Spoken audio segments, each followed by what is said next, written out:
Check, 1, 2.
Welcome. I'd like to call to order the Board of Education meeting of June 18th.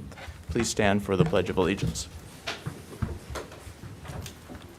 I pledge allegiance to the flag of the United States of America and to the republic for which it stands, one nation, under God, indivisible, with liberty and justice for all. And I'll ask Mr. Rowe for a reiteration of the executive session motions. We entered executive session for the purpose of discussing individual student records as well as individual employees. Thank you. So welcome. We have a lot of special guests here tonight, including representatives from BOCES and students to be recognized, and Mrs. Claire Comerford, who we're also welcoming to the Pelham family. So looking forward to hearing from everybody tonight. With that, I'll move on to approval of the minutes, and I'd ask for a motion to approve 3.1, the minutes from April 17th. So moved. Second. All in favor? Aye. Okay, that motion is approved. And without further ado, we'll move on to our student recognitions, and I'm going to hand over the meeting to Mr. Rowe Yes. till I can return. Yes. All right, thank you so much. We are going to have to go a little bit out of order tonight, so thanks everyone for your patience, but also trying to be respectful of guests and folks that have guests here in different conflicts. So I would love to invite Mr. Beck to meet me at the microphone.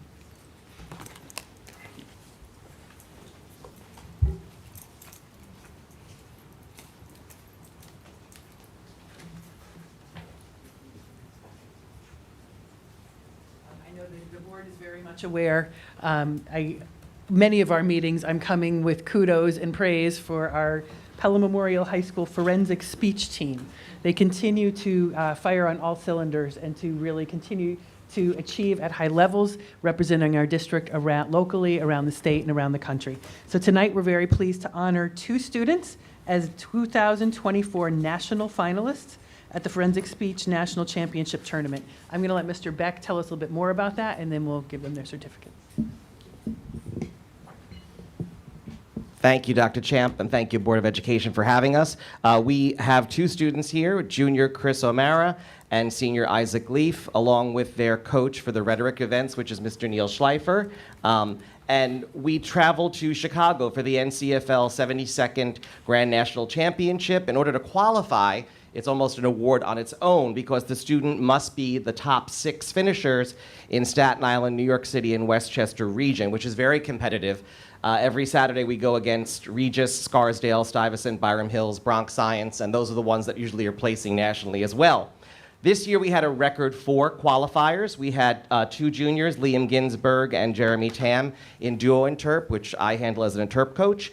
And then we had in congressional debate, which is a rhetorical event, Chris and Isaac. The tournament was held over Memorial Day weekend. Mr. Schleifer served as parliamentarian for the Midwest schools. We had 2,341 students there, 527 schools present, eliminating over the weekend to octos, quarters, semis, and both these gentlemen made finals. Pelham was the only New York school to have 2 students make the final round. So yes, very much. At the end of the day, when all the dust was settled and handing out the awards, Mr. Schleifer and I were very happy that Isaac was 14th in the nation and Christopher was 7th in the nation. Isaac will be attending Duke University next year, but we both, Mr. Schleifer and I both hope that we are back next year with Chris and more finalists because they truly embody the motto of the Speech League, which is leadership through speech. Thank you very much.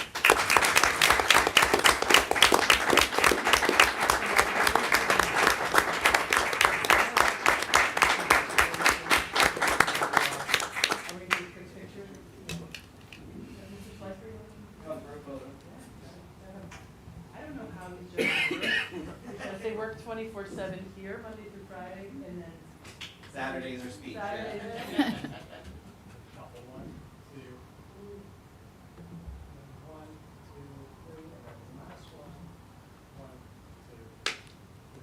Thank you.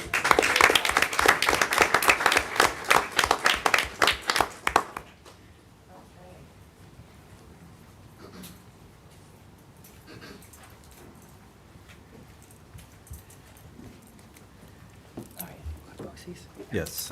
So we're going to change the order. I'm very excited to have a presentation tonight by the Southern Westchester BOCES team, I think led by Eileen Miller? No, Nope.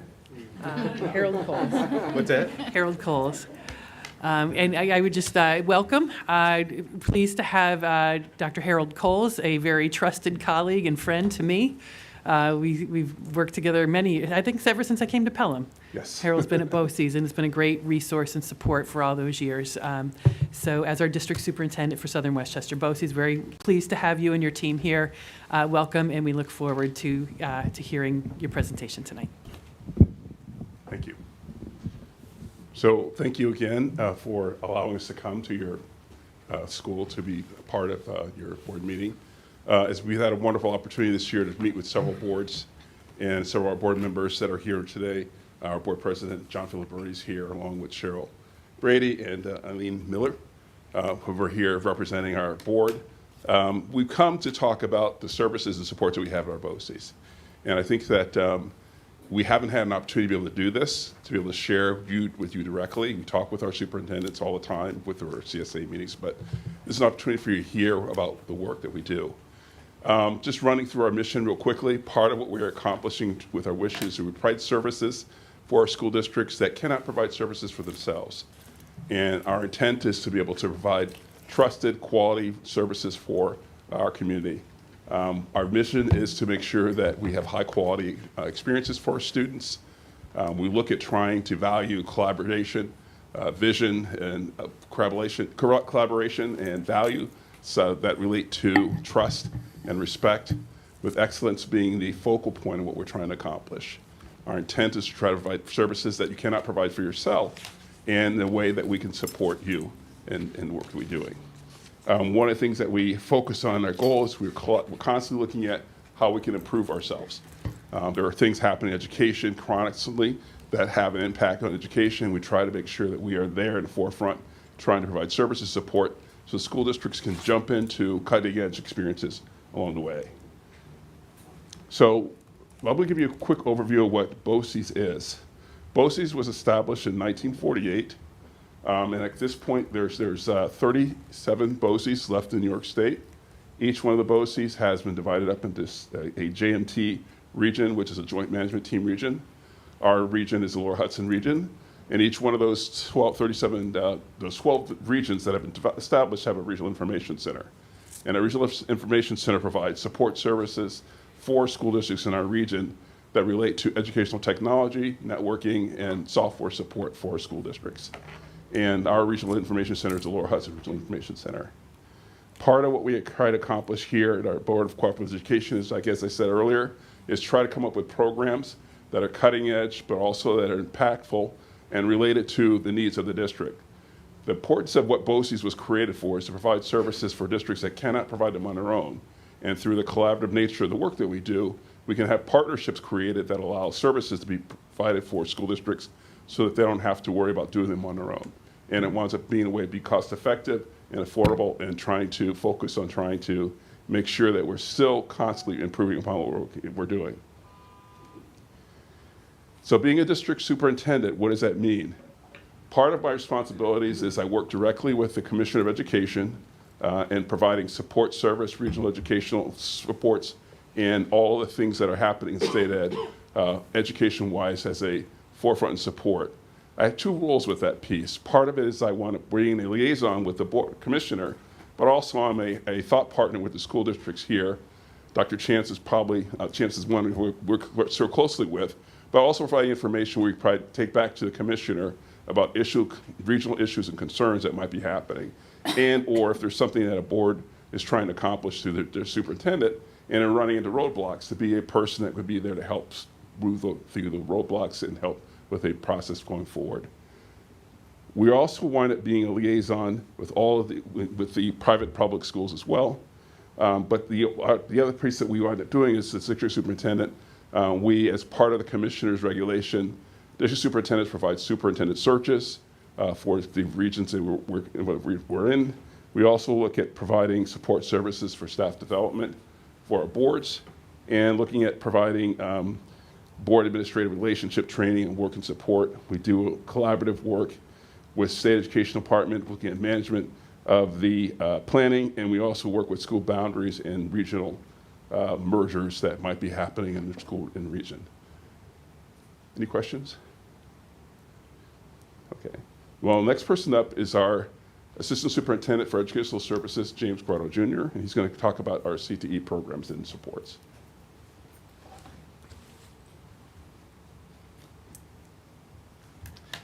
All right. I'm James Grotto, Assistant Superintendent for Educational Services, and this is the CTE slide, Career Services. Our CTE campus is in Valhalla. You have 23 students enrolled there this year in a variety of programs. That's up from last year, and word on the street is that you're buying a few more seats next year.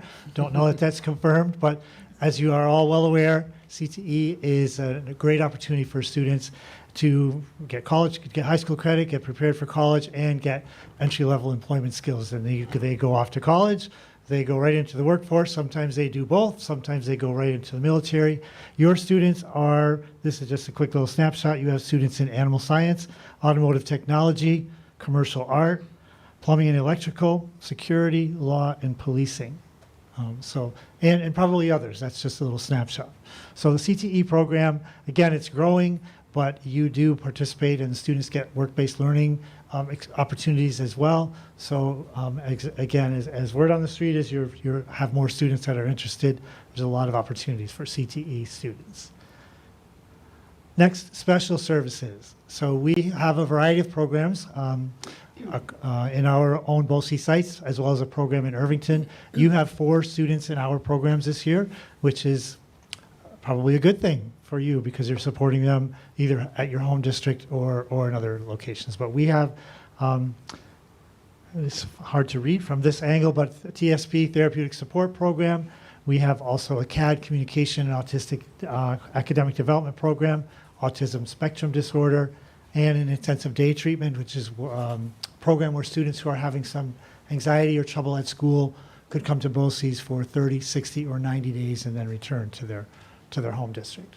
So at a glance, on this side, embedded programs, we have all of these services embedded in all of our programs. We also have a 6 through 12 program at Irvington Middle School, High School. So some students attend our programs, but mainstream into programs at Irvington. And Tracy's well aware of these programs. If you have students that we could serve. Oops, back one. Adult and community services. Sometimes this is a little known fact about Southern Westchester BOCES, and every BOCES runs an adult and community services program. We offer ESL citizenship programs, GED prep for students, adult students who are new to this country, and we also offer a wide variety of vocational training for adult students. Some students who are new to the country get a certain level of English skills and they go right into our adult programs for a career pathway.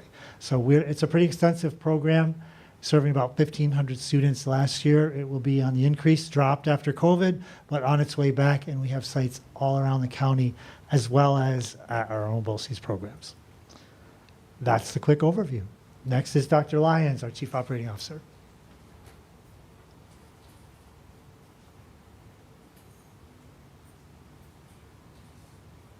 Good evening, everyone. So I'm going to be pinch hitting for our Executive Director of our Lower Hudson Regional Information Center, Dr. McDonald, as she wasn't able to join us tonight. But essentially, we have what's called the Lyric. They provide technology services across 60-plus districts across 3 counties, Rockland, Putnam, and Westchester. And Pelham is certainly one of the districts that utilizes the services of the Lyric. And so what you have here is just sort of an array of services that the Lyric provides to its component districts. I'm not going to read all those to you, but it's pretty much soup to nuts, everything you can imagine involved, especially nowadays, the needs of districts involving security.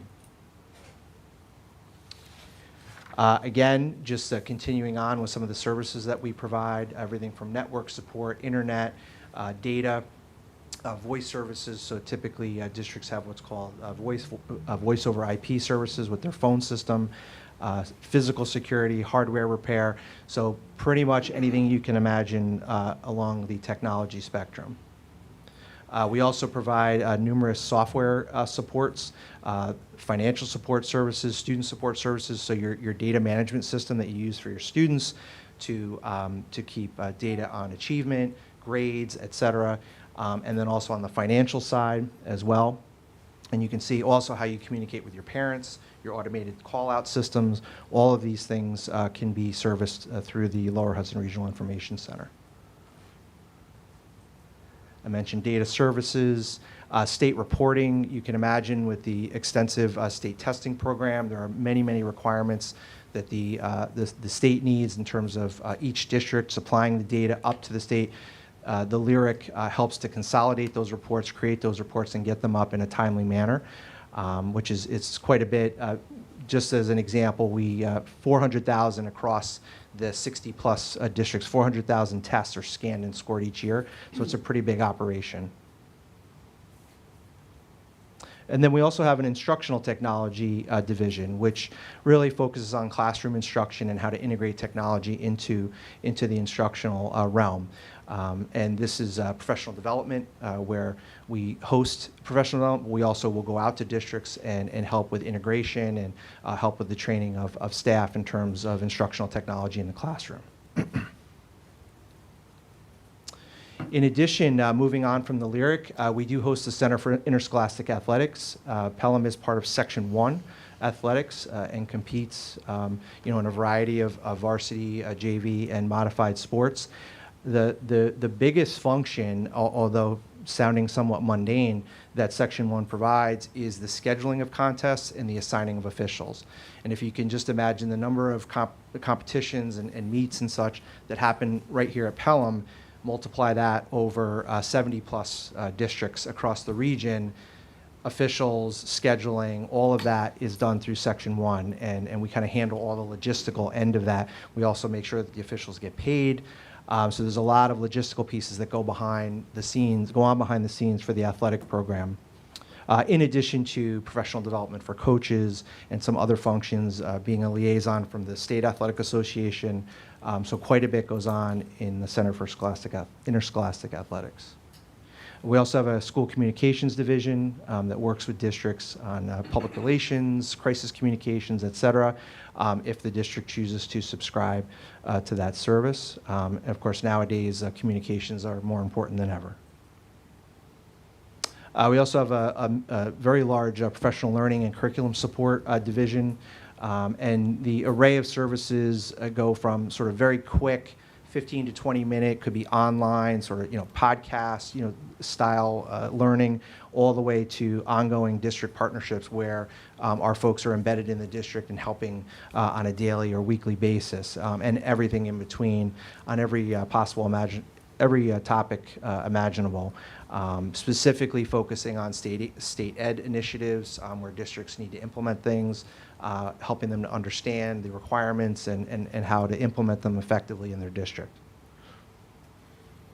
We also are housed the Hudson Valley Arborn, which is essentially to service students that are bilingual and are English language learners.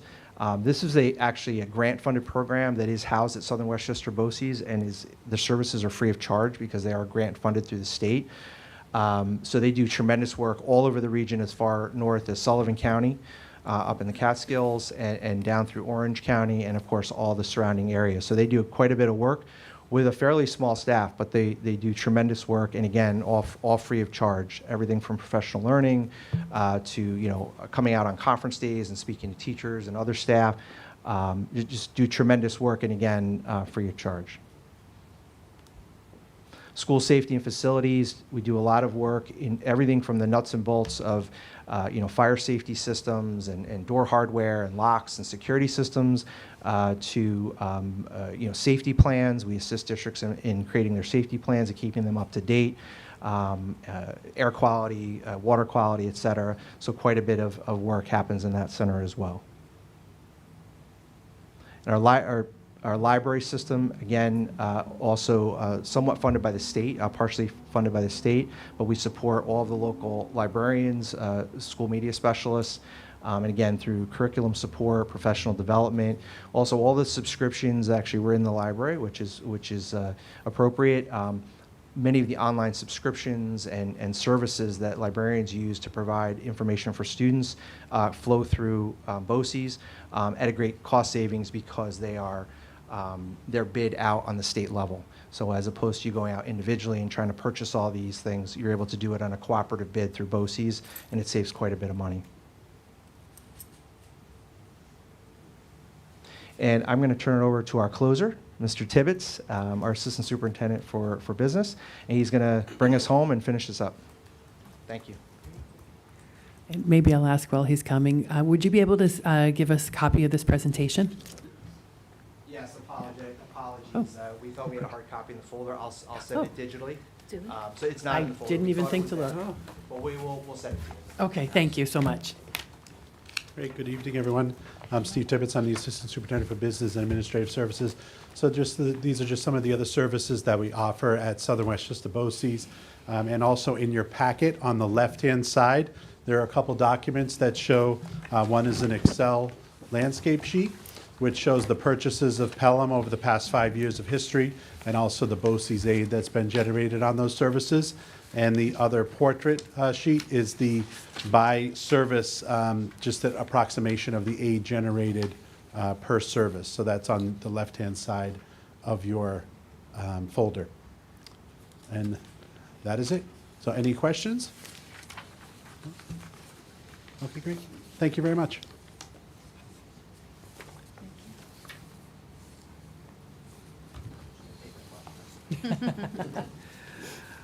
Great.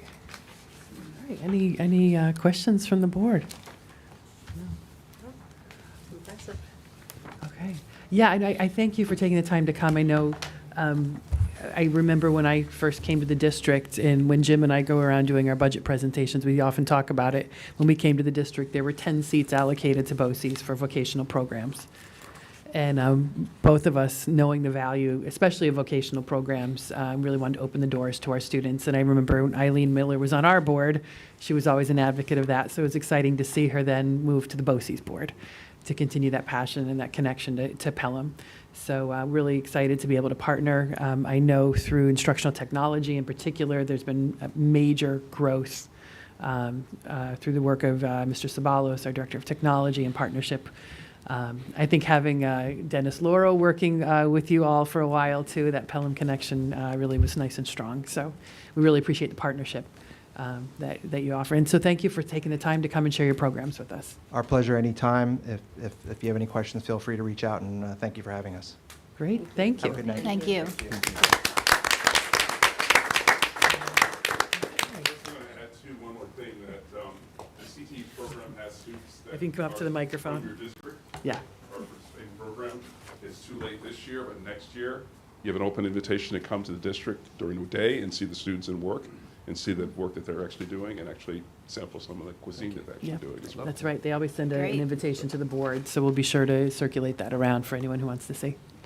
All right, thank you so Thank much. you. How does it work if a student, if in their class schedule, if they want to do this? How is space made? Usually, juniors tend to go one, I forget if it's AM or PM, and seniors tend to go the other half of the day. So they kind of schedule it to where if students are in their first year of the program second. And then when we build our master schedule, we know which students have applied to BOCES for programs, which grade, and then we are sure to put their required courses in the opposite portion of the day. So we design our master schedule to work hand in hand with BOCES. And there's certain credits that students actually can earn in school. It's high school credits as well. And because of our articulation with college and universities, they also earn college credit as well. Yep. So, for example, we know that juniors and seniors have to take English 11, English 12, and U.S. History and EcoGov. So those will be scheduled in the morning so that whatever they need for their graduation requirements sit there, so then the afternoon is free. And there are certain courses, as Dr. Cole said, can also fulfill an English credit. So they work the master schedule around so that the kids can go. We do have 27 students going That's great. next year. And do we transport them? We do. Yes. Yeah. Okay, thank you. Have a great Thank night. you. Superintendent. Yeah, Claire is here. Come with the is here if you wanted to move up that. Yes. Do you want to? We have an exciting announcement to make. So yes, we've got a Yes. lot going on this meeting. And we appreciate the families who are so patiently waiting for the honors. Those are coming up when the right time comes. But we do also have, as part of those honors, certainly, we'll be recognizing some board members who are retiring tonight, as well as a couple of our cabinet administrators who will be moving on. So we will be doing that in a little bit later. But in the rearranging that is this evening, we also wanted to make a motion to move a personnel item. As I think all of us know, Dr. Bowman is completing her second year in the district, and she will be leaving very shortly to head to Garden City, a little closer to home. And we will be wishing her well. Tonight, we are pleased to have the individual that I'd be recommending tonight to the board to replace her, and that is Ms. Claire Comerford. So she's with us tonight in the audience. Congratulations to Claire. And I forgot to warn her that if she wanted to say something, that I'd give her the opportunity. So I'm going to give her a minute to think about that if you want to say just something nice and welcoming, but I'll give you a moment. Sorry. One of the first learning lessons about me. I know, I do apologize. But just so everyone knows, we worked with school leadership professional search consultant organization this year because we really, again, wanted to find someone to take the baton and run with it. Dr. Bowman has moved into a position that was originally shared between Dr. Garcia, shared both personnel and curriculum, and really grew so much of the program that is today in Pelham. We were able to reconfigure and split that into two positions a couple of years ago, which brought Dr. Bowman into the district to take, again, that work and then to continue that next lap and move it forward. So it's an exciting time for us. While it's bittersweet, it's also wonderful to have someone who we believe has a shared vision, shared values, and is someone who's going to be able to take that baton and carry us through the next lap around the track. So through that search process, school leadership solicited a broad pool of candidates. I think it was, I want to say it was close to 100 candidates. Did extensive screenings, more in-depth interviews, reference checks, brought a slate of candidates to me that they thought might be a good fit for Pelham. We reviewed those all in depth and selected the top candidates from that pool to then come to a shared stakeholder committee. And then after that, the top candidates from there came to meet with my cabinet and myself and with the board as well. So I thank the board and I thank everyone who's involved in that time, in that search process, and that thorough search process we believe has netted the next great leader for Pelham. So welcome, Ms. Comerford. I would invite you up if you'd like to just, and really don't feel like you got to say much, just welcome and looking forward to having you come on board. Thank you so much. It's an honor and a privilege to be here tonight and to join this exciting team and the Pelham community. To join a school district who has such a great reputation and places an emphasis on continuous improvement, leveraging the strength of the community, as well as creating a sense of belonging for all is really important. And I'm honored to be here. Thank you so much. I've been advised by Eileen to say that I am not related to the Comerfords in Pelham. Maybe back in the 1500s at some point, but I'm unaware of any relatives I have here in town. But thank you so much. Thank you so much, Claire.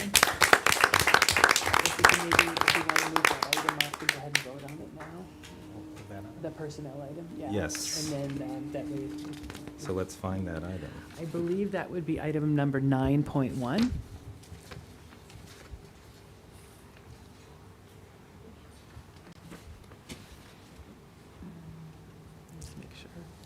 Or is it 9 point? Yes, 9.1. 9.1. Everyone can please review 9.1. It's the motion to approve Schedule A, which includes the appointment of Claire Comerford. Motion to approve. So moved. Second. I think we have Jackie on the second. All in favor? Aye. Congratulations. Okay. Dr. Comerford. Thank you. Congratulations. Thank you so much. And we welcome you to just stay and enjoy the rest of the meeting. Also understand if you do have obligations this evening, you You'll be here many, many late nights with us other days. So we'll let you off the hook to go celebrate and enjoy. Thank you. And you're starting August 1st. Yes, thank you. Yes, August 1st. Dr. Bowman will be seeing us through the end of this month, and Ms. Comerford will be joining us as of August 1st. Great. Okay. Okay. Should we just do committee reports? Yeah. Or, you know, let me start my presentations. Yeah. Yes. Perfect. Oh, yes. Okay. All right. So I think next we'll move to the year-end report, which is within my reports, of course. 5.1. Yep. Thank you.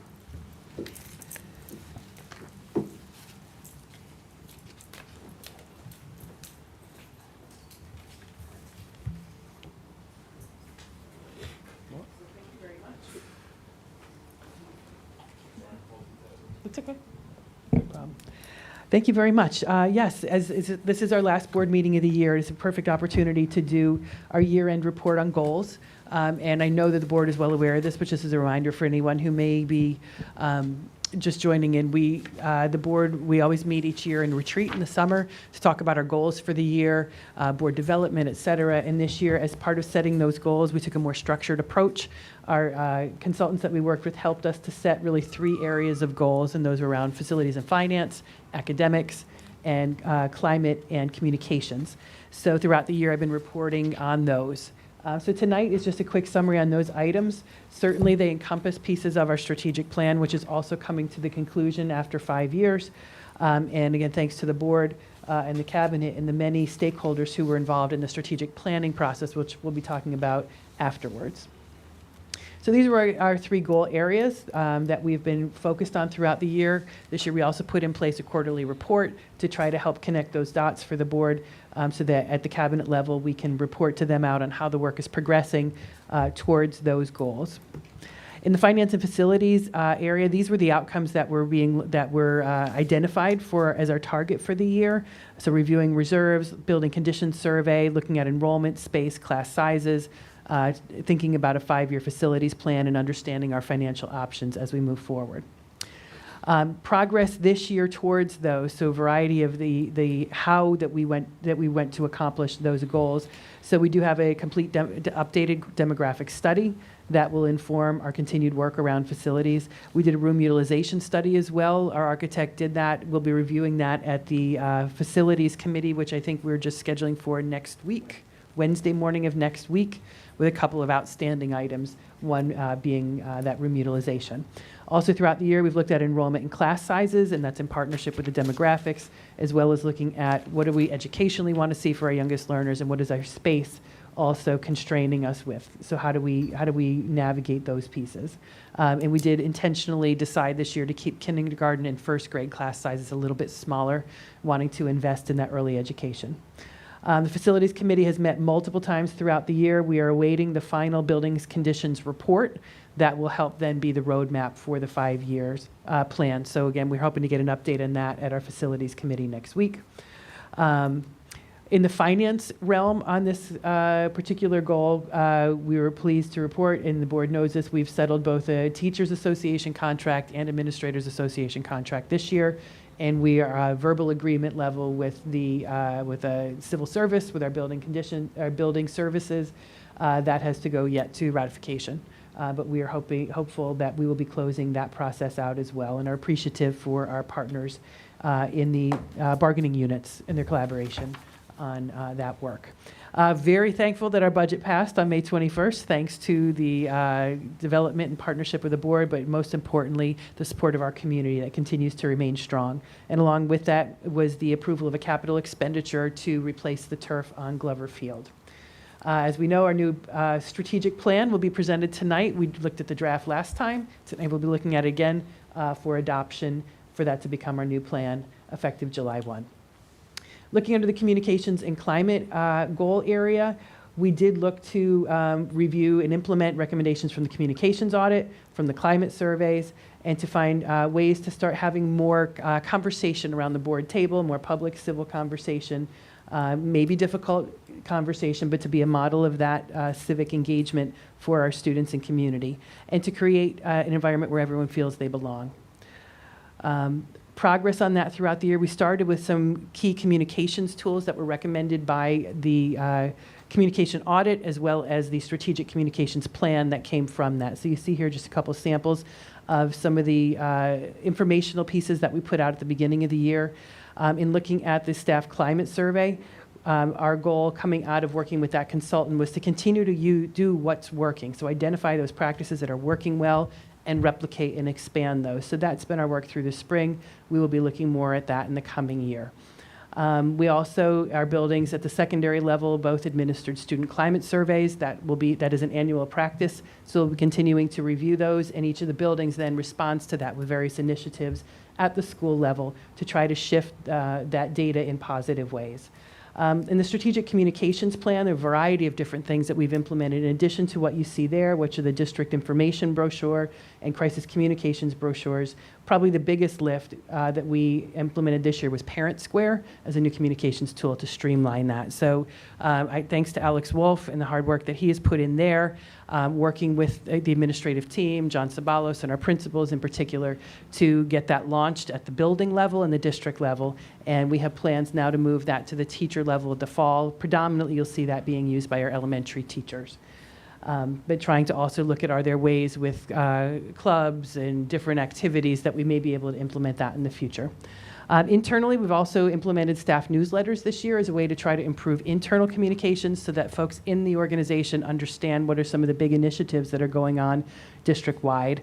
I've expanded from my normal just visits to schools to doing actual luncheons with staff, continuing with my student advisory councils on a regular basis. And even actually within the communications goals, probably only Alex and I know this, but there were some recommended targets of level of vote support. If you're trying to improve your communications around your budget vote, one metric of looking at that is what is the passage rate of your vote. So that was one thing, and I believe you successfully achieved that goal. We achieved that goal this year. So that just kind of gives us a little indication of the effectiveness of our communications around the budget. So turning to academics, another great area of growth. And our outcomes here really to create systems for review of student growth and achievement and monitoring of social, emotional, and mental health issues as well. So we're looking at both the academic as well as the well-being side for students. And within this year, again, as I mentioned, we worked with the board's SMART goals as a new structure to our goals. Administratively, we have goals that flow down from those board goals. As you remember, Dr. Bowman presented for us back in October student outcomes from the prior year. So a snapshot of various metrics that demonstrate how our students are achieving. One of the biggest accomplishments, I think, in this realm this year is our continued growth in the MTSS process. So the establishment of a district-wide committee and the creation of an MTSS plan for the district, which the board adopted at our last meeting.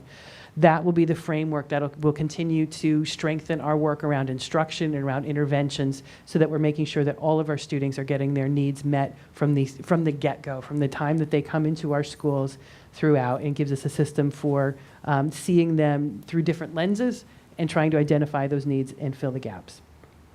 As part of that important work, we've seen an expansion in Branching Minds as one internal-facing data dashboard, to use one of our words, which has really been a great instructional tool for our teachers and for our principals to work and to look at data.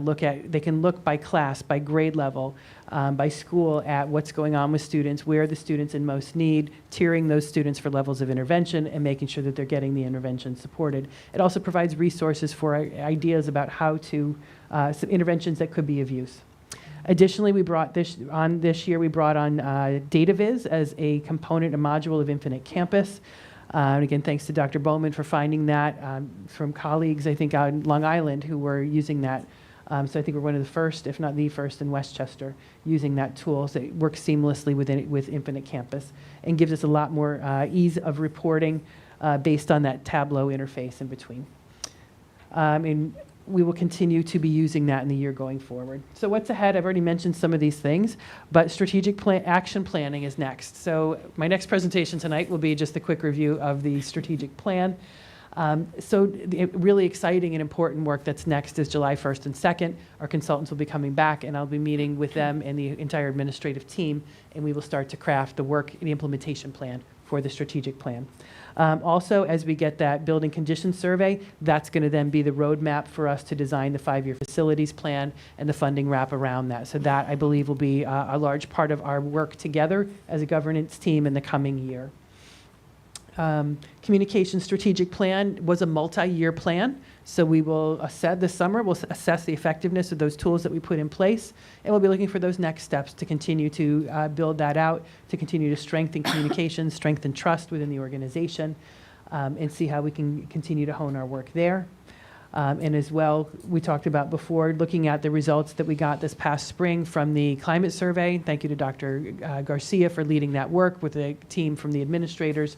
Looking at those results, and in the coming year thinking about, again, how do we look at those best practices, continue what is working well, and find new ways to continue to expand that to continue to strengthen the belongingness and wellness that is now a key piece of our strategic plan. And finally, continuing the growth of use in data systems, as I mentioned before. We've got the foundation, we've got the structures. Now it's time to grow on that as we move forward. So that actually is kind of the year end in a brief review. Any questions from the board on that?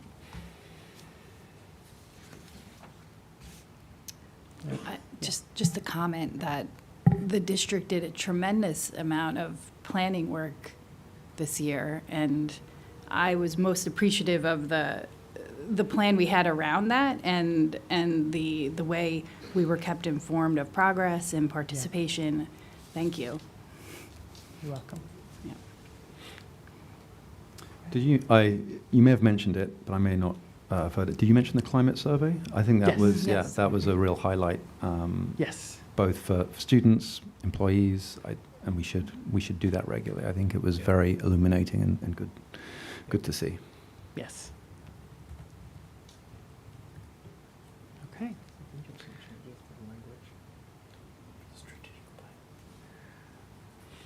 Okay. So I guess Mr. Roll asked a question, do we want to go with board reports? This is actually an action item, so I'm thinking maybe we can go ahead with our board reports, or we can go straight into this. Let's just go Straight into this. All right. So strategic plan, as I mentioned a moment ago, this was a big year in this regard, wrapping up the existing strategic plan, bringing that to a close in these last remaining days of the school year, which are brief. And as of July 1, start the work on the new plan.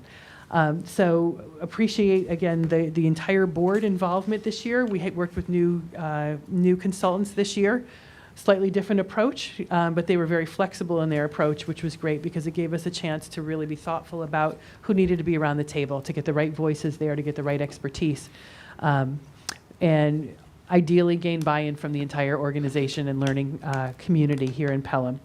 So our strategic plan, again, our district, where we have a very talented and diverse student body, we wanted to craft something that really reflected the values of our community, to really define a clear mission and vision and values, which we didn't have before. We had a vision, but it was a little bit outdated, as we've talked about, and we didn't have other clearly articulated mission and values. So it was a great opportunity to work with Hazard Young and Atia for them to walk us through that process. It was 4 phases. The organizational readiness was really the preparation and the collection of data, quantitative, qualitative, and data reports. Inclusive engagement was the involvement. Partially that was the focus group involvement, but then the inclusive engagement of the shared stakeholder group to come around and look at that data and help to identify what are the themes, strengths, and weaknesses that then point us towards in the direction of our mission, vision, values, and strategic plan goals. So as part of phase 3, that's where we really put pen to paper and worked in groups to identify what the language behind those would be, what the focus areas would be, and then what the objectives behind each priority area would be. And that brings us to tonight, which is adoption of that plan. That's within phase 3. Phase 4 will then be the July 1st work with the administrative team. And as part of that work, we will be identifying the vision, values, and mission give us the why. The priorities give us the how, the what, and then the July 1st work with the team will give us the how. How are we going to accomplish those? So as they showed us throughout the process, we started with that base level, which is really governance, pointing strategic directions forward based on data, based on mission, values, and vision. And now we've moved up. Tonight we'll be adopting this and then moving into that management piece, as I said, with the administrators fleshing out the details. We've already covered this, so I'm going to pass by that. Just to review the participants, so we had individual interviews of district administration, superintendent, and Board of Education. Focus groups, I had 140 people that participated in our focus groups, and that was across administrators, parents, staff, families, different subgroups of families, and students as well. Actually, no, I take that back. Students were not included. This was adults. It was students that we brought into the overall work sessions where we could hear student voice. Students were also administered surveys, so that was another opportunity for us to hear their voice there. So the summary of all the variety of strengths that we reviewed last time. For the sake of time, I'm not going to go into those. The board has this presentation. And then challenges and opportunities for growth. So again, we saw facilities, we saw continued renewed focus on student achievement, looking at paths other than the traditional 4-year for college. So it was wonderful to have BOCES here as our partner to provide and expand our opportunities beyond just thinking about college. Mental health, work-life balance, key pieces of concern. Concerns about hiring in the future, of maintaining the high standards for our staff and the high level of belonging and connection and job satisfaction that our staff feel in our schools. And certainly concerns about equity of experience and opportunity across the elementary schools. We had great survey results. So again, we appreciate the involvement of our community on that. And that really helped us to know that it was solid, reliable data that we were getting. And regarding some strengths that came out of that, technology integration, safe schools, effective teachers and administrators and support staff, high standards for students, and students being on track for what's next, be it the next grade level, ultimately college, and work after school. And then it also helped to point us to additional areas. So top-rated priorities for the future, they showed us also strong programs in the district being science, social studies, history, fine arts, intramurals, athletics, English language arts, very well-rounded. To me, that's what came out. Very little that is left out of that list. And then from our students reported having at least one trusted adult, and that there were efforts to make sure that minority students were encouraged to participate in extracurriculars and clubs. Also efforts for our minority students to have equal opportunity to participate in advanced programming, which has been important to us. We want high expectations for all students and opportunities for all students so they can find their place in Pelham and feel they belong and they have every tool that they need to succeed. So moving on to, there was our timeline of work. I'm going to go past that. The participants, so again, that large group, we're really appreciative for the 12 hours that folks took out of their day to be here together and do very thoughtful, collaborative work. Those are the steps that we went through, which brings us to the end product, our mission. This has been our motto for many years. Now we're making it official. Mission, inspiring a standard of excellence for all students. It is memorable, shareable, inspirational, and that tonight, with the board's approval, will become our official mission. Vision, the Pelham School community challenges and inspires our students to become knowledgeable, creative, and critical thinkers who make ethical choices. We empower students to explore and pursue their own paths to excellence. We embrace diversity, foster belonging for all, and emphasize service and citizenship. We promote well-being and provide a supportive academic environment district-wide. Our goal is to prepare students with skills to adapt and flourish in a changing world. That's very well crafted and a good amalgam of our history. A lot of our current vision, a lot of our preamble, a lot of our last couple of strategic plans really brought forward and reshaped into a more concise and clear vision. Values. We have not had identified values, and here again, some quality, really top quality work from our teams. So our values lead to excellence, community and belonging, wellness and balance, learning and growth. So paired sets of words that are related. So grounded in a culture of respect, service, inclusivity, and collaboration, informed by tradition where all voices matter. So every single word within that is very intentional and came from the conversations and the data that we called together. Wellness and balance, promoted and supported by an environment committed to the development of overall well-being. And then learning and growth, empowered by a rigorous and relevant environment that fosters critical thinking, flexible problem solving. I think those are all values for us to be proud of, and that can really be the core of our decision-making going forward. And then finally, our priorities. In the short vernacular, personal growth and achievement, belonging and wellness, facilities, and sustainable learning environments. And when we look under those, we see the detail, the objectives that we are going to, the what of what we hope to accomplish. And this is what we'll be working with in July to determine the how. So fostering high expectations and providing support for all students and staff so they develop their passions and interests as they pursue their full potential.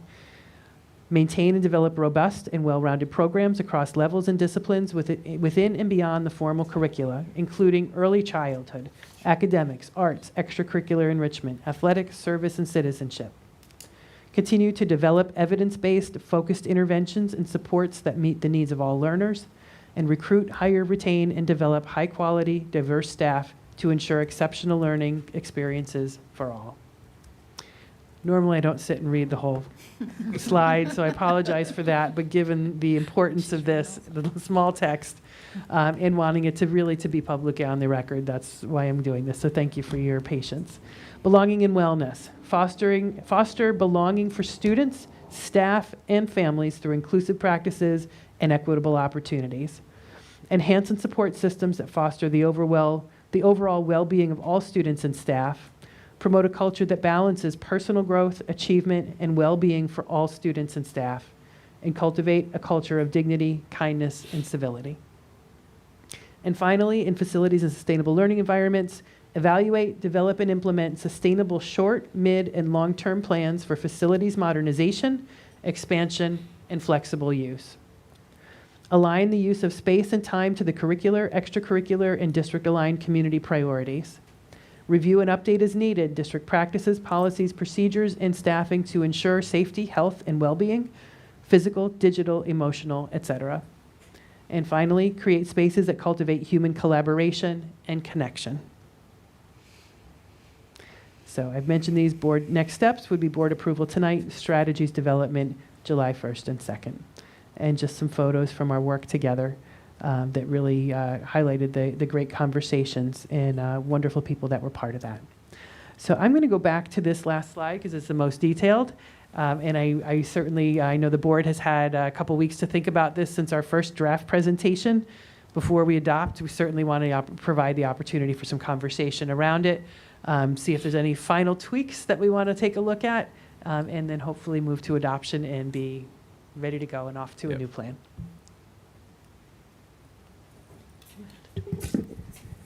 So I guess first I'd like to say thank you to the community. We had great support from both faculty and staff and also from the broader community in building this strategic plan. I did have one thing. I was involved with the group that put together the strategic objectives for the facilities piece of this, and the last bullet up there was one that I thought was important but never felt like we quite got the words right, and I shared with the board earlier some thoughts on how we might revise it. I thought when we went through the cell phone policy, we ended up having some language that was pretty similar in concept, but got at the concept a little better. So I would like to suggest that as a tweak to this. So I think the language that we have that I'd suggest replacing that last bullet with would be something like maintain physical spaces and provide opportunities that facilitate collaboration and human connection between students and faculty. And I think that touches on both sort of the spaces that we have, how we use them, and the importance of these connections both between students and faculty. And so given that this is going to be a 5-year roadmap for us, I'd like to see us think about making that change. Thoughts on that? I concur. Sounds I good. think Ian may have been the source of the better words. So. Okay. All right, can you I can give yeah. us that? Yeah. I can make a motion and I can give the words to Valerie, whatever. Yes. Okay, so that's what I would suggest, and if the board is good with that, then when we do adopt it, we'll adopt it with the suggestions as recommended, Okay, which you then provide Valerie, and we'll get it done. perfect. Okay. Can you read that one more time for me? Sure. Just I want to hear it again. Maintain physical spaces and provide opportunities that facilitate I think we take out face-to-face, so that facilitate collaboration and human connection between students and between students and faculty. Yep. Because I think the That's face-to-face great. was really focused on On cell phone. the cell phone Right. policy, but Right, here for there are broader other knowledge. kinds of connection that we might want And students to make. collaboration, right? Yep. Okay. Great. Yep. Yeah, that sounds great. Okay. Any other? Any other? Yeah. Yeah, any other thoughts? Well done. I think it's a really good document. I do too. Correct. Yeah. Do you feel you have enough direction as it relates to prioritization, sort of the order of these things? How do you think about that? So that is something, I'll be meeting with the consultants next week to think about approach for, she's already planning, Monica in particular is who's going to be coming. She said she's already been working on a plan for the 2 days with the administrators. And I think we're going to need to start with unpacking these a little bit. And thankfully, a lot of the administrative team was part of this process. So I think they're already going to have been part of those conversations and be able to provide a good background on where they came from, what the intent was. So I think that's going to help us. And then, we're going to have to probably, a lot of it is probably timeline a lot of things out. Where do we start? What needs to precede this to get to that? Yep. So, Yep. yeah. I think we've got a good foundation too with our current programs that are in place to see where do we already have that foundation and where is this an extension? And then where does this maybe direct us to pivot a little bit? I agree. So I think we'll agree. be able to take it and put it into action for sure. I'll just say that, and Sid already mentioned it, I just want to thank everyone, not only those who participated in the focus groups and the surveys, but the group that came together for all those hours. They came ready to go from day one, and were very focused, did their homework, because we had homework to do in between those meetings, and really put their heart and soul into this. So I'm really proud that we were able to be a part of that. And I'll point out, I'll thank the students, the ones that participated in Yeah. the survey, but the ones who also came and spent two days? Yeah. 2 full days. Yeah, 2 full days with Yeah. us on the plan. All right. I think we're ready. Okay, so and, I would just echo the thanks to the board for your Yep. time. I know all of you work, and I know it was a big sacrifice to be here, but I appreciate your commitment to it and taking the time to prioritize. Thank you to my cabinet, who was all actively involved as well, in leading the work and in being an active voice, and to all of the folks on that slide, the administrators, the teachers, and the students who really were here. It was just such a thoughtful group of people who really came. Like I said, they did the work, they prepared, they were here to really contribute and recognize that their voice did matter and contribute in directing the future of the district. So many thanks to them, thanks to our facilitators as well. And it's a plan I think we can all be proud of. Yep, absolutely. So then I guess you'd need to take a motion. So I'll make the motion, and then you'll suggest the language Yes. formally. Sure. Or All right. So, resolved, put a motion forward that the Board of Education of the Pelham Union Free School District does hereby approve the 2029 strategic plan With edits as suggested. with edits that Sid Yep. is going to articulate. Yes. So I guess you want me to make a motion on that? Okay. Yes. I move that the amendment to the strategic plan that I described earlier be added or made to the strategic plan as presented. Yep, and the language is maintain physical spaces and provide opportunities that facilitate collaboration and human connection between students and faculty. Yes. So moved. Second. All in favor? Aye. We have a 5-year strategic plan. Congratulations. All right. Now we just have 5 years of work to do. That's right. Okay. Sure. Yeah. Yeah, we should. Yeah. Okay. Is anyone here for public comment?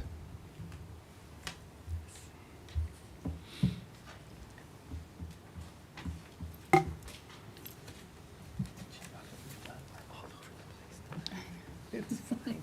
We went all over the totally agenda.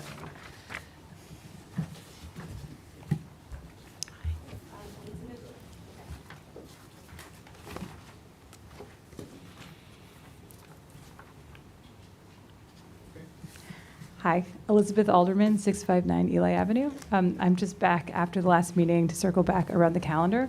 I reviewed the 3 calendars that were submitted that you guys will be voting on tonight, and I just want to say a few words before the vote happens. I'm going to refer to them as calendars 1 to 3 because that's sort of just an easy way to keep track of them.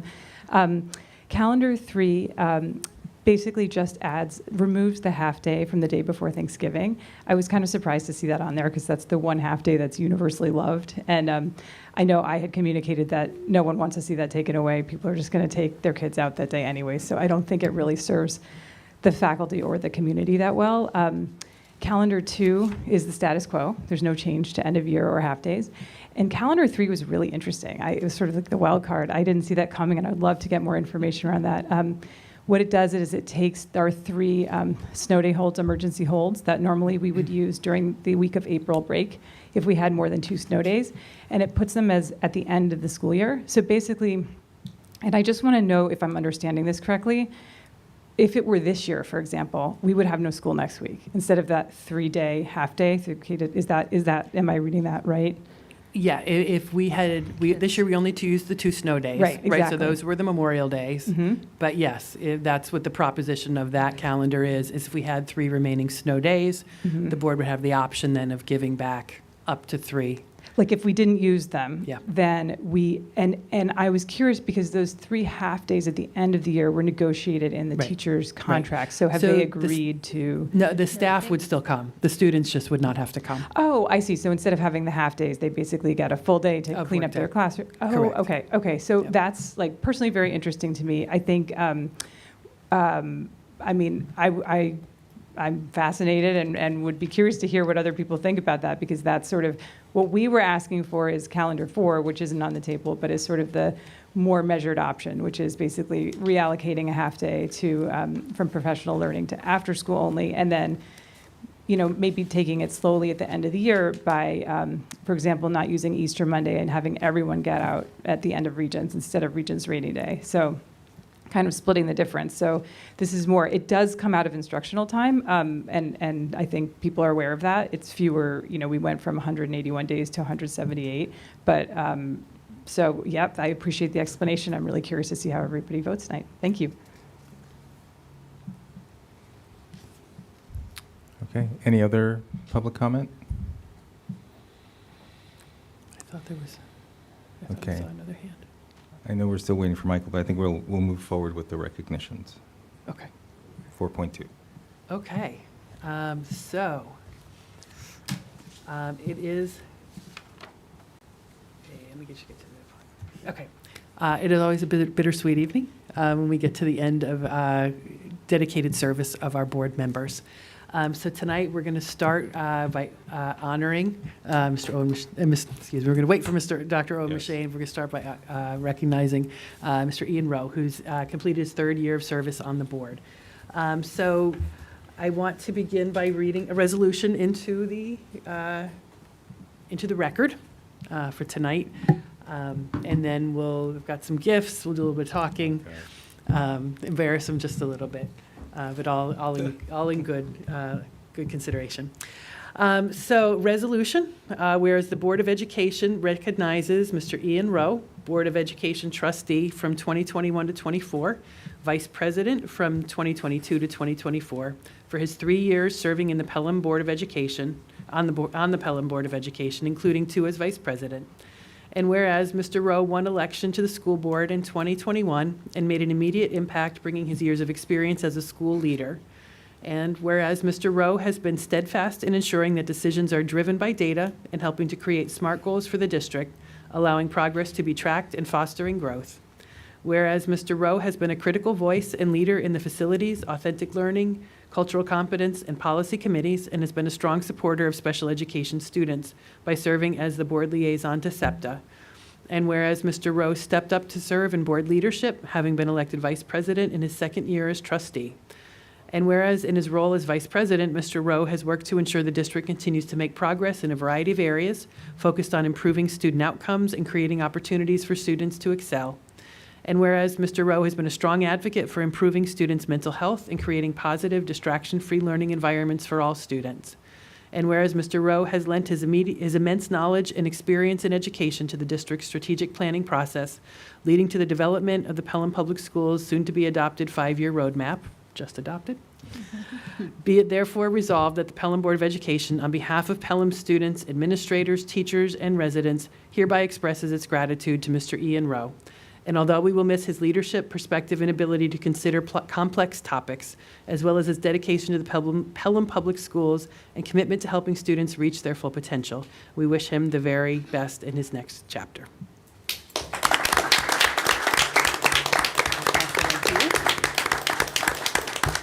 And with that, I also, on behalf of the district, want to give our traditional gift. I'll let you open it. Yes. I don't know how long this has been a traditional gift for board members, but it's a bell, a commemorative bell, Yes. for you to have to remember your years of service. There you go. And when nobody at home is listening, you can ring it. Oscar, Camille, you can't use this. Or cowbell. Thank you. Yeah. Thank you. Ian, this is from us. Yeah. You must look at that T-shirt. Okay, oh my gosh.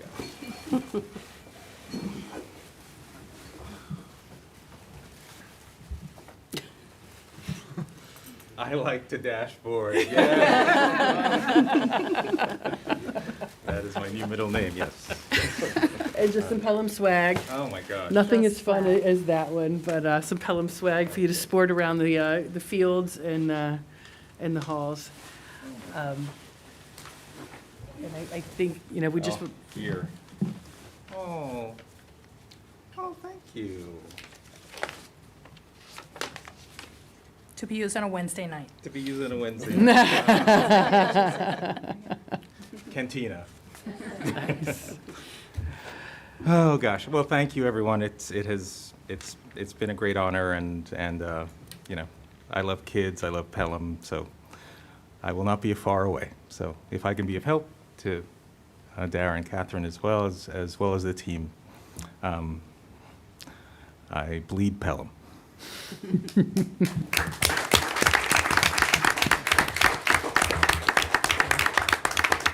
And I know folks may want to say just a few words, Oh, so, gosh. you know, I just want to thank you for your service and your partnership. I think you. these, you know, especially I think this last year, we were hitting our stride. I know. And Good I stuff. do appreciate your thoughtfulness about things. You are one of, I don't know how you write as quickly as you write. And I remember one of our first, when you first got on the board, saying that you process through writing. Yes. So, and that proved to be 100% true. But no, I think that was the good part about getting to work together and learning one another and knowing one Yeah. another really helps. Helps to make the connections and find the common ground. So I Thank you. very much appreciated your leadership and your work, Yeah. and wish you all the best. And it's been great to work with you as well through some very great challenges over the last 3 years. Yeah. And Yeah. Thank you. So I'll say something. Oh, gosh. Now I'm getting softy.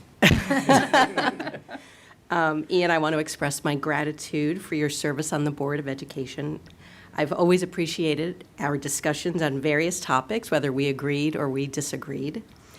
Hearing your point of view, especially with your background in education, was invaluable. I'm grateful for the respectful and collegial relationship that we developed, and your dedication to students and their success has been evident throughout your tenure. I wish you all the best in your future endeavors. Thank you. So, Ian, I think what I'm going to miss most about you isn't as much the ideas that you brought to the table, but the fact that you brought ideas to the table. And I just really enjoyed debating with you on all manner of issues. I always came, although I didn't always agree with you, I always came away from the conversation having questioned my assumptions, having thought carefully about what I was saying. And I've used this phrase now, I can't think of before, I've used this phrase before, I can't think of anyone who it fits better than you, and that is you're a master of like disagreeing agreeably, which is perhaps something that nationally we could learn from and do a better job at. So I will miss going at it with you, and thank you for your service. Thank you. I'm working on it nationally. Are we going in a circle? Yeah. Okay. Ian, thank you for your service to the Pelham Board of Education. It was great working with you in this capacity.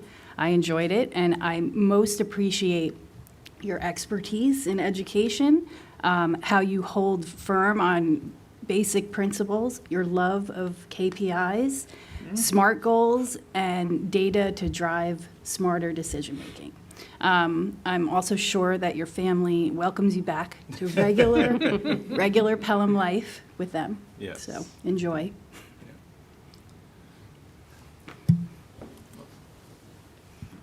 I'll say I've certainly enjoyed serving with you. It's been quite an adventure over the past 3 years, and really a pleasure to work together and become friends. Yeah. You've brought a lot in terms of thought leadership, with your experience in your school and as a really national thought leader. And I have to put in a plug for Agency, Oh my which I gosh. read and is a great book, and everybody should get a copy. Be quick. So one of the perks of this role, which there aren't many, except, we get to meet people we usually wouldn't in Pelham. And I've told this to many of you, like didn't know you or your family and got to know them. And what a wonderful, wonderful family and you. And it's been a pleasure serving with you. I've learned so much. Again, I don't have a background in education, but it's always interesting to see someone who does and their opinion. I'm with Dr. Champ. I have no idea how you write. It is not something I enjoy. So having someone on the board who writes so eloquently was really great. I will miss you. I'll miss, kind of bouncing ideas off of you, because I knew it was not necessarily what I was thinking, and you came at it from a different perspective. I'm sure your family would enjoy having you back at Cantina on a Wednesday. Yes. Thank you for your service. Yeah, thank you. So, people around the table have said most of the things that I wanted to say already. Will did a great job on a lot of the things that I was thinking about in terms of having conversations on real issues and being thoughtful about it and being considerate about it and not trying to score points but doing it the right way, which I think is really important. And being willing to have a long meeting here and then walk outside and have a somewhat long conversation afterwards, because you're really engaged with the issues and wanted to think through them and talk about them. So I will miss that also. And hopefully we'll continue talking anyway. Of course. Yeah. Of course. Thanks, guys.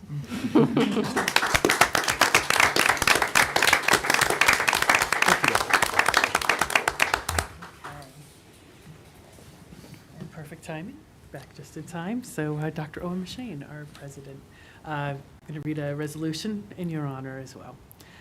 So whereas the Pelham Board of Education recognizes Dr. Michael Owen McShane, Board of Ed trustee, 2001 to 2024, president, 2022 to 2024, for his 3 years serving on the Pelham Board of Education, including 2 as president. And whereas Dr. Owen McShane was selected in 2021 and immediately lent his expertise as a medical professional to ensuring the Pelham Public Schools was successful in navigating the ongoing COVID-19 pandemic. And whereas Dr. Owen Machane was relentlessly focused on addressing learning loss and helping each child reach their own personalized definition of excellence. And whereas Dr. Owen Machane made a distinct impact on the district through his service and leadership on the policy, wellness, facilities, and safety committees, while also serving as the board liaison to Pelham Middle School and Pelham Memorial High School. And whereas in just his second year as trustee, Dr. Owen Machane was elected president of the board and served in that role for 2 years, providing leadership and stability for the district. Whereas Dr. Owen Machane, in his role as president, has worked to develop distinct goals for the board and district as a whole, focusing on both short and long-term success. And whereas Dr. Owen Machane has served as a voice for the community and has worked to develop and pass 3 successful budgets that balance the needs of the district while being respectful of the impact on taxpayers. And whereas Dr. Owen Machane has been an instrumental voice in the development of the district's forthcoming strategic plan, which aims to continue the Pelham Public Schools' legacy as one of the premier educational systems in the region. Be it therefore resolved that the Pelham Board of Education, on behalf of Pelham students, administrators, teachers, and residents, hereby expresses its gratitude to Dr. Michael Owen Machane. And although we will miss his leadership, candor, focus, and drive to ensure the Pelham Public Schools are a source of pride where all students can be successful, we thank him for his service and wish him the best luck in his future endeavors.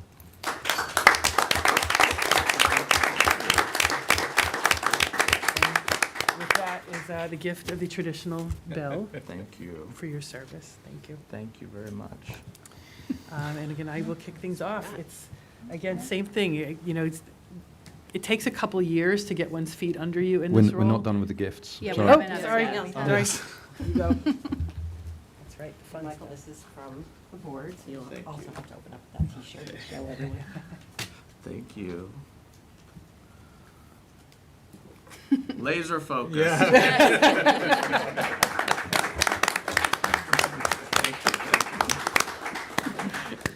And Sergio's. Oh, Ooh, nice, nice. thank you. Really, I've appreciated as you've grown into the role and we've grown into our working relationship together. You know, I see how you listen, you hear, you learn, and how you really have internalized so much of the many things that have been presented over the time in your service here. And I really appreciate that models the lifelong learner, that whether it's a teacher, an administrator, or a board member sitting in a governance role, that lifelong learning is something to model and to value. So I very much appreciated that about you. One of the things that always strikes me is your way to really kind of cut through nonsense and focus on the issue, and the way that you skillfully use policy as a way to resolve many things. And I think, again, in a governance role, that's, I think, a talent to be able to see what is a way that we can use this as a tool to hear the concerns, meet the need, but craft something that's going to be workable and communicates a value and a message on behalf of the board. So thank you so much for your service. you. Thank you for your partnership, and best of luck. No, thank you so much.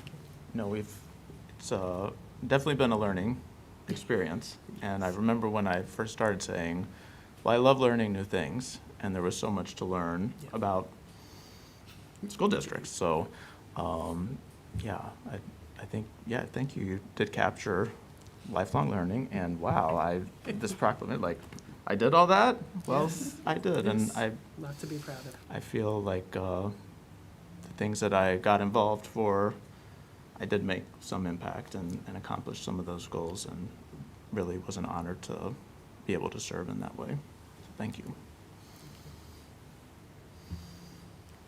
Sure, I'll start over here. So, a couple things. One, doing this job just on the board is a lot of time. Being the president is like a whole nother level. Doing this job as president with 5 small kids is like out of control. So I really tip my hat to you. It's really amazing. When I joined the board, I guess I don't know, for some people I had I knew people a little bit or not, but had sort of preconceived notions about what they might be like. I never knew what you were going to think about an issue, because it always felt like you were really trying to start with first principles and work it through. And I think that's a great thing. So I appreciated that. Thank you. So, I did know you socially. I knew your family and the 5 wonderful kids, but I never worked with you in any capacity, in any volunteer work. And I got to know you here. And, you know, we move very fast. We're New Yorkers, right? And the one thing I learned from you was slow it down. I always, every time an issue came up, I would be like, give it some time, then look at Michael. He's thinking. Wait for it, wait for it, wait for it. And then you would come up with like this laser-focused questions that would just kind of turn the entire issue and made me look at it in a different way. So I always appreciated that. And I don't, you know, I'm going to have to start thinking that way. I'm going to have to start timing myself to give myself some time before I speak so I can internalize it and process it and kind of, you know, digest it and put it out there again. So I did, you know, learn a lot from working with you. And again, I appreciate the fact that you were the president. It's a whole different level of work. And I want to really thank you. I mean, I know you're going to go on and spend time with 5 kids, so you're always welcome to come back on those days that you want to take a break. Thank you. Thank you. I will echo the sentiment, Michael. Yeah, we've gotten to know each other very well over the last 3 years, and you know, it is important to note that, you know, the presidency of the board is an elected position amongst board members. So it's a recognition of your leadership. So thank you for that. I do very much appreciate the way you think. I think that the transferability of your skills from a medical perspective, I think there is a way of thinking of diagnosing a problem, you know, what are the potential root causes, and then formulating strategies or a set of interventions, and I think you were able to bring that to this position. I think that's just a really important way of thinking about anything, but particularly on a Board of Education where there is rarely a silver bullet answer. You know, almost everything has trade-offs, and so you have to be able to weigh those things, and I think the way that you've thought about these kinds of issues is just very important. Thank you. Okay. Michael, thank you for your service. I really enjoyed working with you on the Board of Education, and I most appreciate your high level of preparedness for any meeting or conversation. Your willingness to listen to others. You're a great listener, and thank you. And of course, you're laser focused. You're laser focused on the academic success of our students. So thank you, and I'm sure your family is happy to have you back as well. Thank you. Thank you. Yeah, Michael, we do owe you a big debt of gratitude, not just for the mind-boggling volume of hours that you've put into this over the years, but you know, no one is more committed to the long-term health and fortunes of the district than you. No one has thought more carefully about decisions than you. You know, you would never make a decision flippantly or make a recommendation without thinking it through, and no one cares more about the well-being and the success of our students than you, and I really believe that. I think that in the final analysis, you should be proud of leaving the district in a better position than when you found it. Thank you for all your time, and it's been a real pleasure working with you. Thank you. So I echo everything my colleagues have said. I want to say thank you for your dedication as president, because just watching what you have to do as president, I can appreciate the amount of work that you've had to put in. Your commitment to maintaining our focus on academic excellence has been crucial. I can remember a number of conversations you and I have had about other things, and you bringing it back to why you were elected and what your focus was. And so I thought that was always helpful to keep in mind. And I've appreciated your efforts to ensure that our students' educational achievements remained a top priority no matter what we were discussing. So thank you for your service. Thank you for always keeping the needs of the kids at the forefront, and I wish you all the best. Thank you so much. Wow, I'm speechless. Thank you all. And thank you to Maurice for being my biggest supporter. Yeah, it's been a pleasure and an honor to serve. Thank you.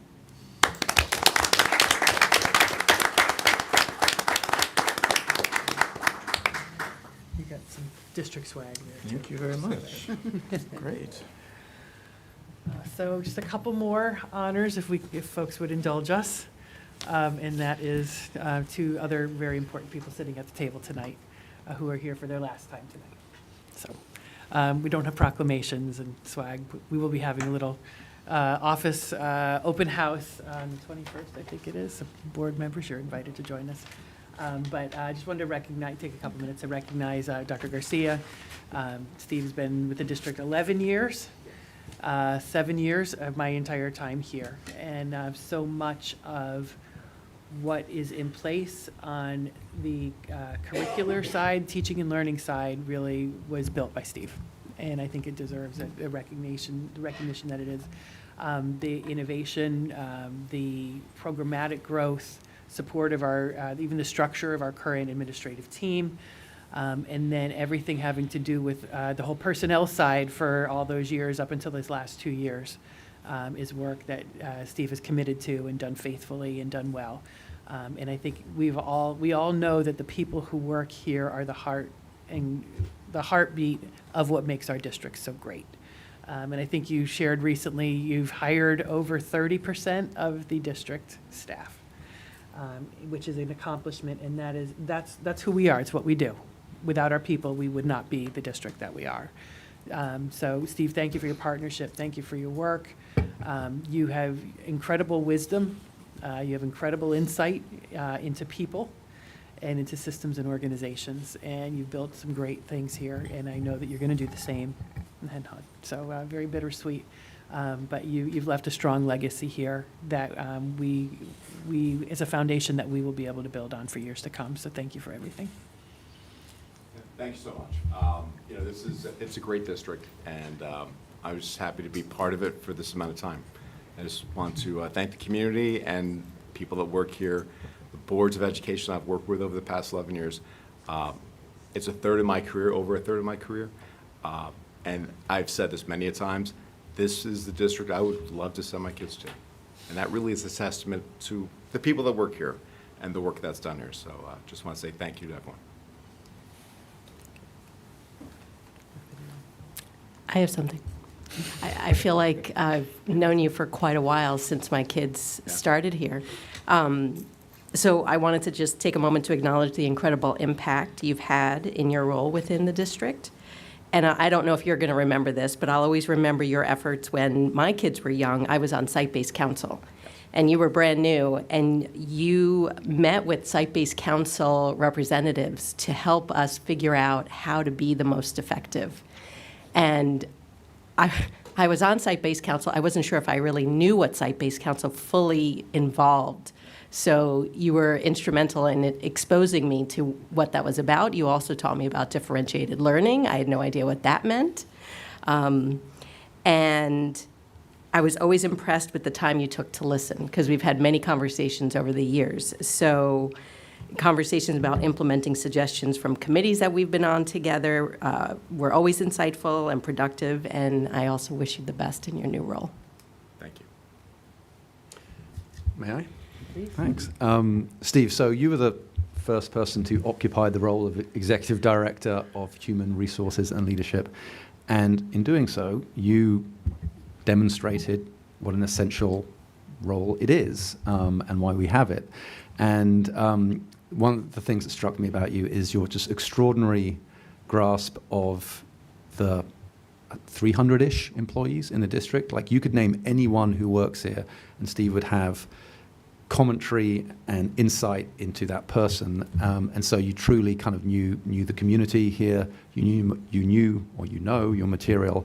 You set the tone for excellence, and even for a Spurs fan, I will miss you, and I wish you every success. Thank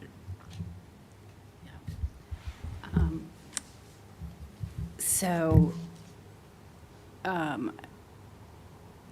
can't really adequately express how much of a lasting impact that you've made on Pelham schools.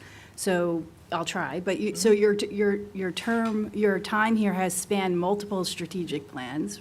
How many? Two? Three. Well, Strategic, three. Yeah, yes. I mean, if we, I don't want to count this one. Oh, But the at least two, creation of yes. this one. Yes. Right, Yeah. two, and the creation of this one. And as Dr. Champ mentioned, you played a role in the hiring and development of a large proportion of the staff here. So that's really amazing, and congratulations, and wish you the best in your new role. Thank you.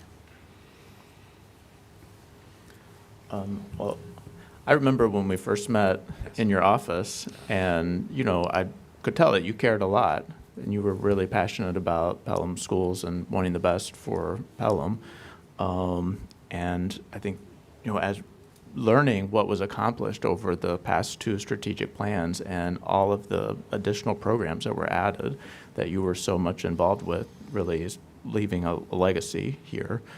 And I think I agree when we've heard, you know, give feedback about tenure candidates and all of that, that you really know the people in depth, and, you know, that you care so much about the success of the teachers in the school district. So you've made a big impact, and I really hope that you're happy and successful in your next steps. Thank you, Mike. Appreciate that.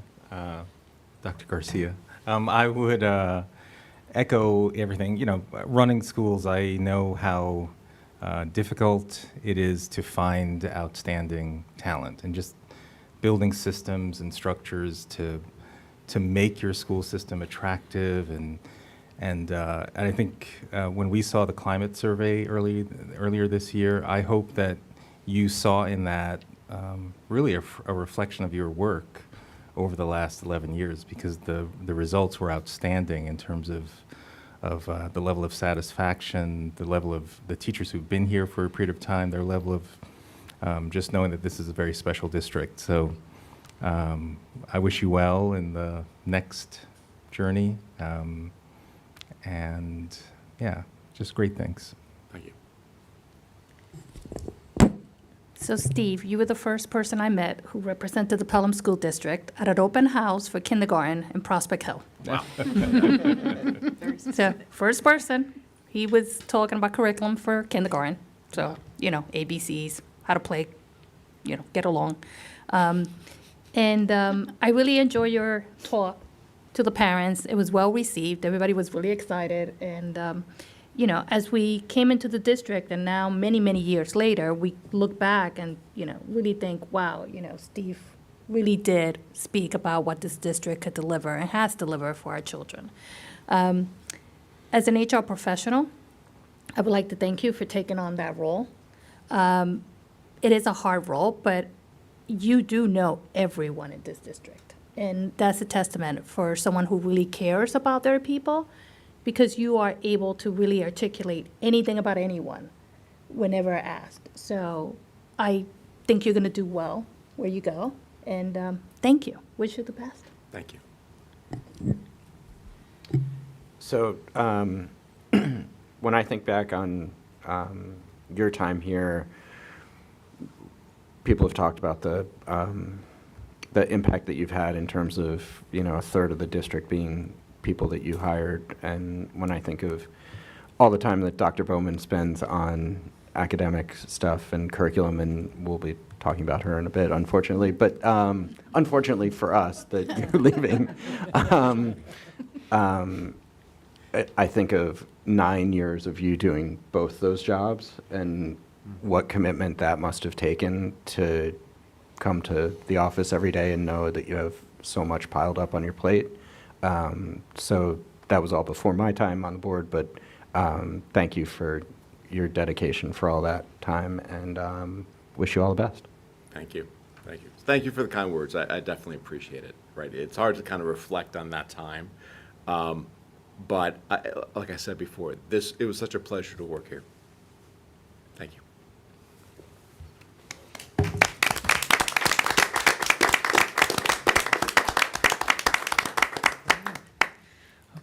And finally, just want to acknowledge Dr. Bowman. She's been with us now 2 years. I think most folks know I go back a little bit longer with Dr. Bowman. We did have the opportunity to work together in the Sewanaka Central High School District for a couple years. And in education, you never know whose path you're going to cross again. So it's always wise not to burn bridges. But thankfully, it's wonderful to meet certain people again when they come back into your life with new opportunities present. So Alice, I think, came to Pelham at just the right time, as we were just, on the verge of recreating this new structure, knowing the value of the teaching and learning piece and the HR piece, but also wanting to invest in that so that we can really move the district forward. And I'd say also knowing that we had a very data-minded board coming into place, to find somebody like you who is a self-professed data geek, who was an English teacher by profession and loved numbers, was like the unicorn. Right. So it's just been wonderful to have you here, to come as a trusted partner. To have some history, I think, is always a wonderful thing on the personal level, but then that also translates into the professional. So to have someone who can come and be that trusted partner, to really listen and hear, the needs of the administrators, hear the desires and the wants and what they're asking for, and to hear the needs of the board and what they're asking for as they, seek to govern the district effectively and to really continue to push us farther to do our work. So you just brought the whole package of everything in such a beautiful way that I think has helped our cabinet, it's helped our administrative team, it's given the board the tools that they needed to feel confident that we are doing the good work together and that the district's moving in the right direction. And I will just value your friendship and your professional coaching. Alice is one of those people who can come and shut the door and tell me what I need to hear. And I value that in many, many ways. And that's not just about other people, it's what I need to hear about me. So you need people like that in your life, and I will miss that. But I know that Garden City is inheriting a tremendous asset, and I just wish you all the best, you and your family, and all of your future pursuits. I know you're going to do great things. So thank you.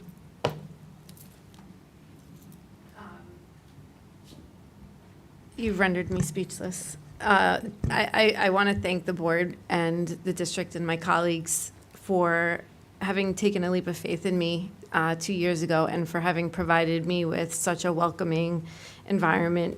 My hope has been, over the course of the 2 years that I've been here, to provide a service for the children of the Pelham community.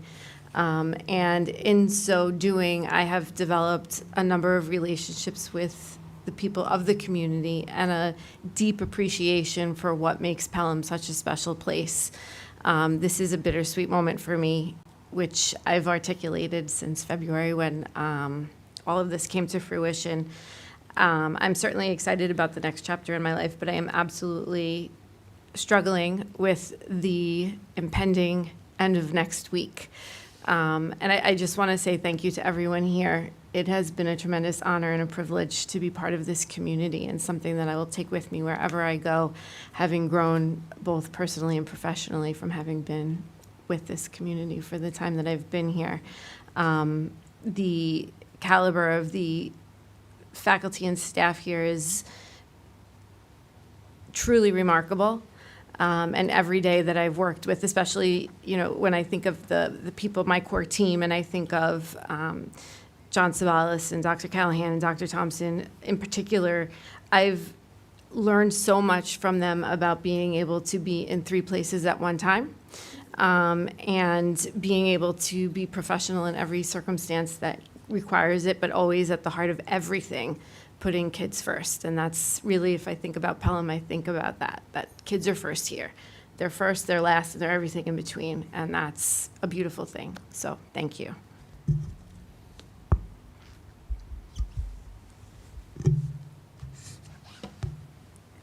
So I was going to say, you heard this from me many, many times. I do not like it, but I understand. we were so happy, I think, as a board to have you, and you were so dashboard-minded and the numbers, which we love. Like I said, this board is very heavily on numbers and, showing us the data. So we really appreciated that, and I know you're gonna make wonderful, superintendent one day. So I just know you will. So I do wish you the best. And again, I do not like it, but I understand. She needs to say that again. I'll take it. I don't agree with it. But I understand. So, I didn't know Dr. Bowman until this year. I came into this role telling people I am not an educator. That's not my background. But I felt really good about coming in and quickly feeling like I had confidence in what Dr. Bowman had to say when it came to academic issues. And then when I found out that she was making like a 2-hour commute to get home after our board meetings, I was like, this is unbelievable. So I just want to say thank you for what you've done in 2 years. That's been, a very topsy-turvy world for academics and teaching and curriculum, and to be sort of a calm voice through it all has been really great. And I wish you all the best. So Dr. Champ knows this. When I first got on the board, I think I asked a data question, and you sent me this email about, well, we've got this information on this Excel spreadsheet and this information on this Excel spreadsheet. Like, oh my God, And so it just became clear there was a great opportunity. And when Dr. Bowman came on, you were saying things like data matters and having a well-functioning dashboard and installing data viz and all the things that you have done. That's part of the infrastructure of a high-functioning district. And that is something you should be very proud, in addition to everything else. So that certainly spoke to me. Thank you. Thank you. I'll always remember meeting with you and Jackie. I'm sorry if I'm stealing your No. your anecdote, but I know exactly what you're talking about. when we really, saw the evidence of learning loss, that there was decline in test scores, and you were pretty new, and saying, we've got to fix this right away, and you ran with it. We saw the results, the following year, getting kids caught up. So I'm just very grateful to you for taking leadership in a new, challenging situation, getting to know all the people, all the players, and figuring out how to, deliver for the students. So thank you so much. Yeah, I echo what Michael's saying. You were here at the right moment when the district needed to continue to come back after COVID, and you were here for that and did so great for the district. So thank you for that, and I wish you the best in your new role. I'm happy that you get to spend more time with your family and not as much time on the Long Island Expressway. Ditto. So, Dr. Bowman, I think one of the reasons why I'm going to miss you is because I feel a certain kinship with you. We both have degrees in English literature, and we both, still value the importance of numbers. And I, not just as a board member, but in my 10-year sort of experience of being a parent in Pelham, I can't think of anyone who's made more of an impact on the district in such a short period of time. Your energy was just made this place a better environment to work in, just as a board member. Your public presentations on performance, and then the presentations we saw kind of privately as board members, I thought were absolutely best in class and were incredibly valuable just for me as someone who's trying to understand how the district functions. So you've made a very impressive impact in a short period of time. You'll be sorely missed, and I just wish you every happiness in the new chapter of your career. Thank you. Dr. Bowman, I want to express my deep gratitude for the tremendous job you've done over the past 2 years. I'll always remember from day one, my impression of you was how much of a listener you are, and that was in my role as a PTA leader. I remember you reaching out and really wanting to listen, so that left a lasting impression on me. And your work in data, as everyone's already said, obviously curriculum professional development has been exceptional, even with what I know to be a significant workload that you have. So we'll miss your dedication and contributions, and I wish you all the best in your shorter commute. Thank you. Thank you very much. Again, I want to thank you. I'm not sure that with the same concentration I've been identified as someone who is so heavily into data, but I guess, these opportunities really do put a mirror up in front of you and make you realize that, yes, that is part of who I am. I appreciate everything that has been said tonight, and I mostly want to say thank you. And also that I know that you're in good hands moving forward, and I'm always around. My phone number is not changing, and I'm happy to help in any way. And I will miss it here tremendously.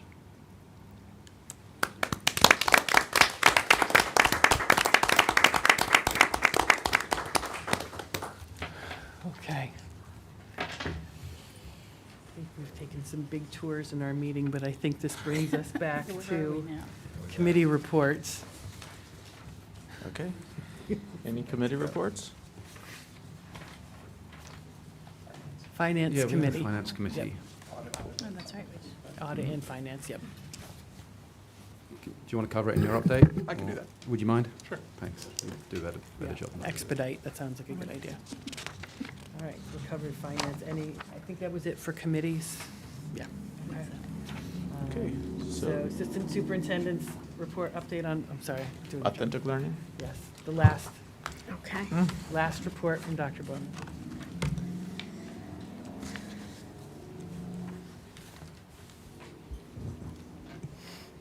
So one of the things that is very exciting that has just ended its pilot year is our Seal of Civic Readiness program. And so last week on Tuesday, Mr. Mark Sirico's AP Government students presented their civic action projects for the Seal of Civic Readiness in the high school.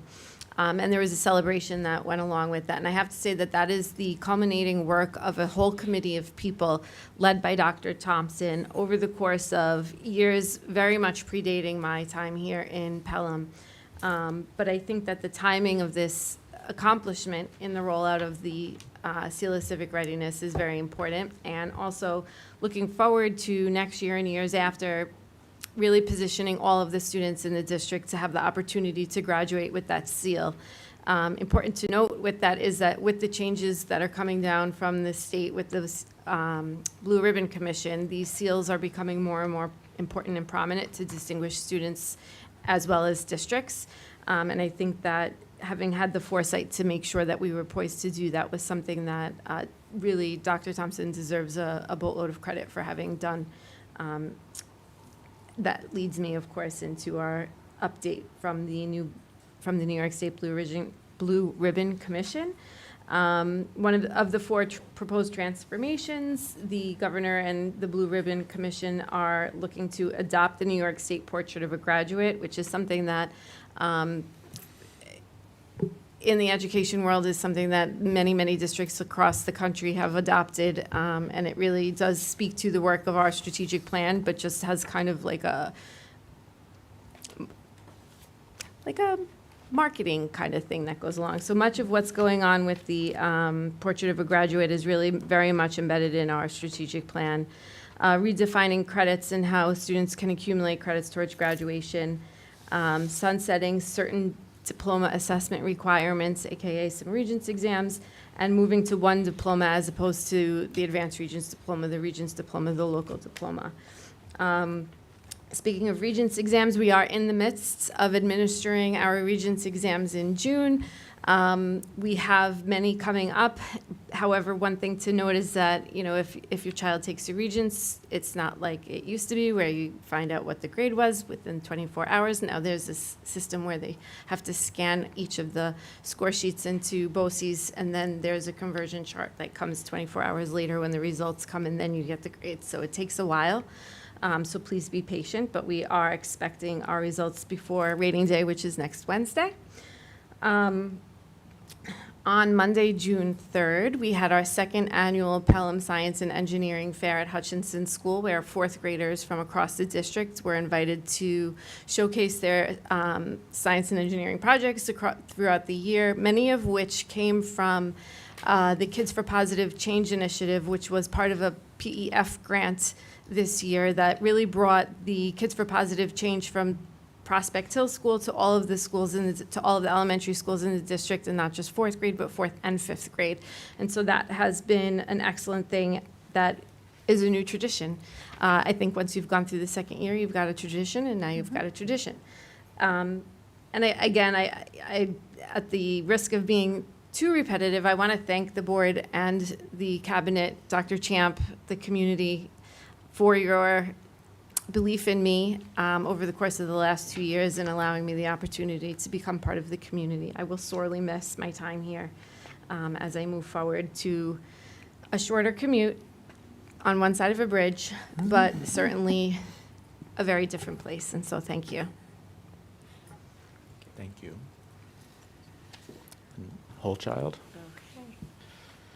So I did share with the board, I won't go through all of the numbers, but you have a summary of where we're sitting with meetings. And when I looked at it tonight and I totaled up between initial CSCs, CPSCs, annual reviews, 504s, initials and annuals, it's close to 800 meetings. So it's a lot of work. And I have to, thank a few people. I have to start by thanking with my Secretary Lois Maselli, because for one individual to coordinate that volume of paper and meetings and packets and organization and dates and Google Meeting links, she's just an incredible human being and works like no one else I know. So thank you to her. I also have to thank Dr. Ribeiro and Mr. Lau and Edie Barish, who's our part-time CSE chairperson. As well, the amount of work that they do helping organize this process is just also daunting, and I couldn't do what I do without their support, as well as the additional psychologists and counselors that also chair meetings. It's just a tremendous undertaking, and from the teachers to the counselors to the case managers, it's just it's a team effort, and it just makes me feel so thankful, proud, and lucky to be part of such a very special PPS and special education department. So thank you to all those people. Our last elementary ICT coaching visit is scheduled for this Thursday, the 20th. So we will have some shifts in co-teaching teams next year at Hutch. So we're going to get a jump start on doing professional development with them and having the teams start to acclimate to one another.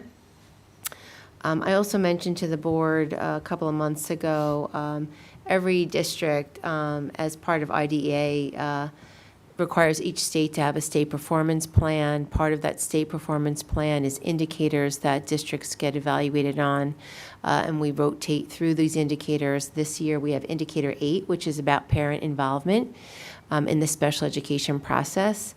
The State Education Department partners with Potsdam Institute for Applied Research, who will, we received all the surveys. We mail out the surveys to parents. The surveys go right to Potsdam, and they give us feedback on how we're doing and parent involvement in the process.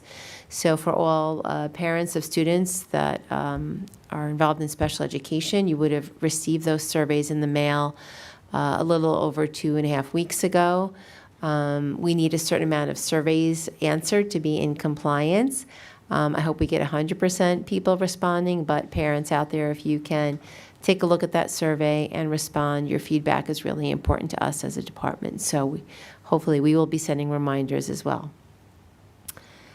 in the counseling department, and we great minds think alike, because I was going to talk about this as well. So we did start, we're in the midst of our Regents administration, started the first week of June. Again, also a big undertaking. There's a lot of organization that is involved in setting that up. Also, not only proctoring, but making sure our students with disabilities and 504 plans are set up to have the accommodations they need to be successful in that process. And you mentioned the new graduation measures initiative. I gave a link to the Blue Ribbon Commission, so you could take a look at it as a board if you want to see what those highlighted changes are. Our junior students are working with counselors on finalizing their college lists on Naviance and submitting their junior questionnaires, which allows our counselors to write their senior college recommendations. So that's what's going on there. And just also a final note for seniors, final transcripts will be mailed to colleges in July. And then in regards to nursing, just a couple of quick updates. This spring, all schools received an update from State Ed regarding guidelines for managing allergies and anaphylaxis. So that's for our students who really deal with EpiPens. We are reviewing this updated guidance and comparing it with current district policy, so we may have to do some tweaks in regards to our policy. But basically, schools who choose to provide and maintain epi auto-injectors, which we do, we get them for free through the state. We just need to make sure that we trained any volunteers that want to. And we do that anyway as a matter of course. At our faculty meetings in the fall, our nurses talk about EpiPen use and share written material as well. Just in closing, I'm terrible at goodbyes. I don't like them. But I also want to express my thank you to you, Mr. Owen, to you, Dr. Owen Mashane. Being a new person that joined the district and working with 2 years ago, it's a little scary. But there's nothing more important to an administrator than having a supportive board. And my experience has been so far with all of you that it's just been very supportive for us in my seat, for me in my seat. And you're two of the smartest individuals that I've met. Your ideas are incredible.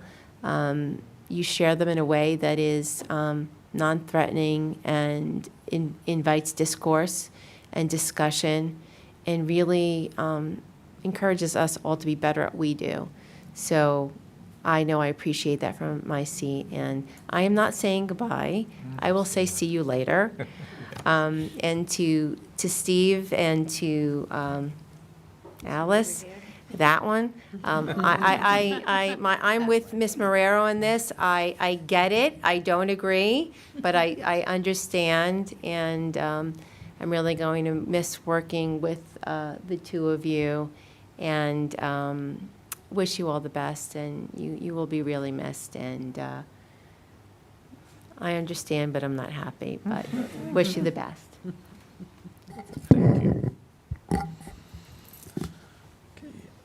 HR and leadership. Sure, just quickly. I think it's been a great achievement for the district to, at least this past year, we settled the Administrative Association contract, right? And now we're asking the board to approve the Teachers Association contract, which, Cheryl and Jim, I think, did a great job, really working with the very collaborative group of teachers. But I'll never meet a better group of teachers in my career, wherever I go. And then hopefully we'll, have a verbal agreement with the maintenance crew, with Jim at the lead on that one too. So those are some really big highlights. I'm very proud of that work, and that's great.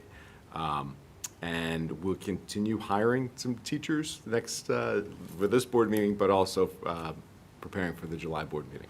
So working on it. So I think we're really in good shape for the beginning of the school year. Thank you. Thank you. And finance and facilities. Okay, I'll go from here. Thank you so much. So last week we did hold 2 committee meetings. We had an audit committee meeting on the 13th of June. In that meeting, our external auditor came, Chris Kopf, partner for PKF O'Connor Davies, ran through the procedures and the process for the external audit, which will, they're going to start some of their pre-work next week, and then the audit will begin the second week in July. So all the audit committee members, minus Mrs. Tiso, were present at that meeting. And then following that meeting, we held a finance committee meeting.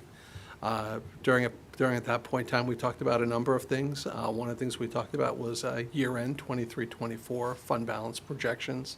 That's one of the items that's on this evening's agenda, and it's one of those things that's brought before the board every year. It's part of what we have to do as part of the closing procedures as part of the year, and that is what we want the fund balances to look like as a district at year end, where those dollars are allocated. And as you look at those fund balances and those requests, you'll see there's some pretty wide corridors to provide the district with some options as far as allocating those fund balance reserves at year end. And this is, again, consistent with practice that the board has had over the past few years. Year over year, we are forecasting a deficit of $1.5 million. This is not an unplanned deficit because if you recall, there is a use of one-time money in this year's budget. $2 million of that was for the HVAC replacement for this structure, which is, we're feeling it. We're gonna need it. It hasn't happened yet, which is good. Yeah. So that's included in that $1.5 million deficit. And included in that as well, you probably wouldn't think about that, is the $850,000 for the turf field replacement at Glover. Once that project was approved by the voters, the following day it becomes part of the financials for the current fiscal year. So that's kind of a little bit different, and that's why it would be reflected in our books for the close of this year. But again, it's an anticipated and known one-time use of those dollars. Absent those, I think we'd see a slight surplus, and the favorable factors in our budget this year. Our revenue, we certainly saw our interest income overperform, and our state aid came in a little bit higher than originally what we expected, in particular our expense-driven aid, which is that BOCES aid that Mr. Tibbetts showed us earlier. And I thought that was interesting too, as you looked at our purchasing over the last few years.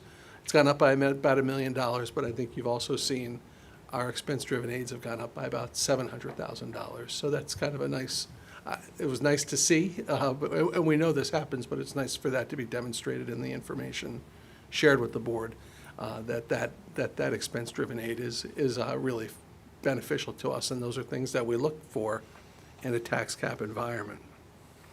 We also have an audit committee meeting planned for later this week to speak with our internal auditor. They just weren't available last week, so the committee was gracious enough to have another meeting on Thursday.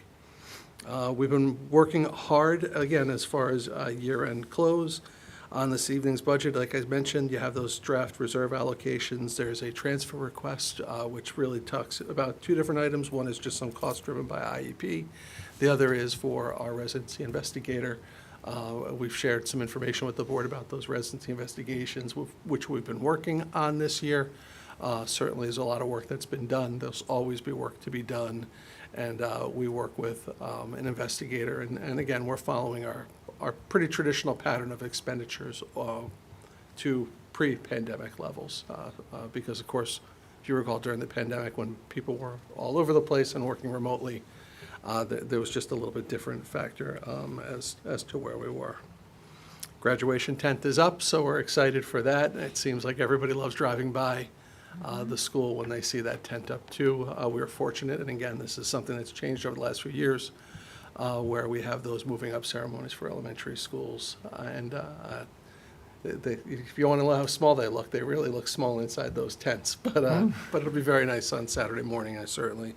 As board members, I think Saturday and all these moving up ceremonies are one of those really most enjoyable moments as board members, and I know you certainly all enjoy that. To Dr. Owen Mashane and to Mr. Rowe, certainly thank you for your service, and it's been a pleasure working with you over the last 3 years.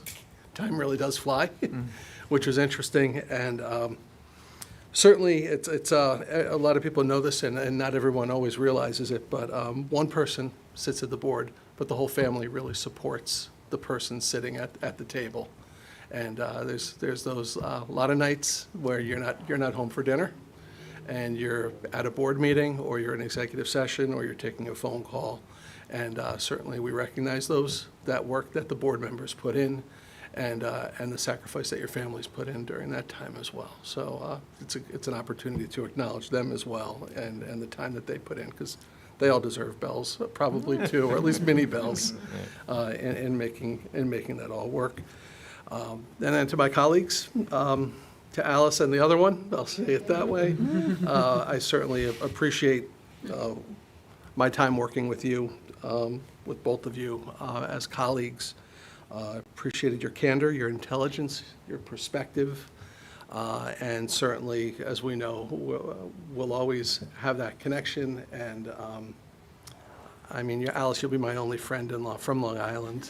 But I expect to see Steve. When I go to Robert Moses Beach or something, I'll think of Alice. I'll probably send you a text that I'm on this side of the bridge and ask you for directions. But again, I wish you all well, but we know you're going to do well. You're really wonderful people to work with, and I'm certainly going to miss working with both of you. So thank you for the time working with you. Great, thank you. Thank you. So we've already done 6.1 and 7.1. Okay. So I think we can move to Calendar. calendar. So maybe take 7.2 as a Yeah. separate thing. Yeah. And I don't think we can necessarily take a motion yet, because do we need to decide? You can take a motion, and then we can oh, you know what, you're right. You're right. Yeah. So let me preface the motion. Yeah. So yeah, as was mentioned earlier, what we shared for you, we went back and thought about it and tried to get a little bit creative. So what you do have there is three options. One is the same calendar that was proposed before.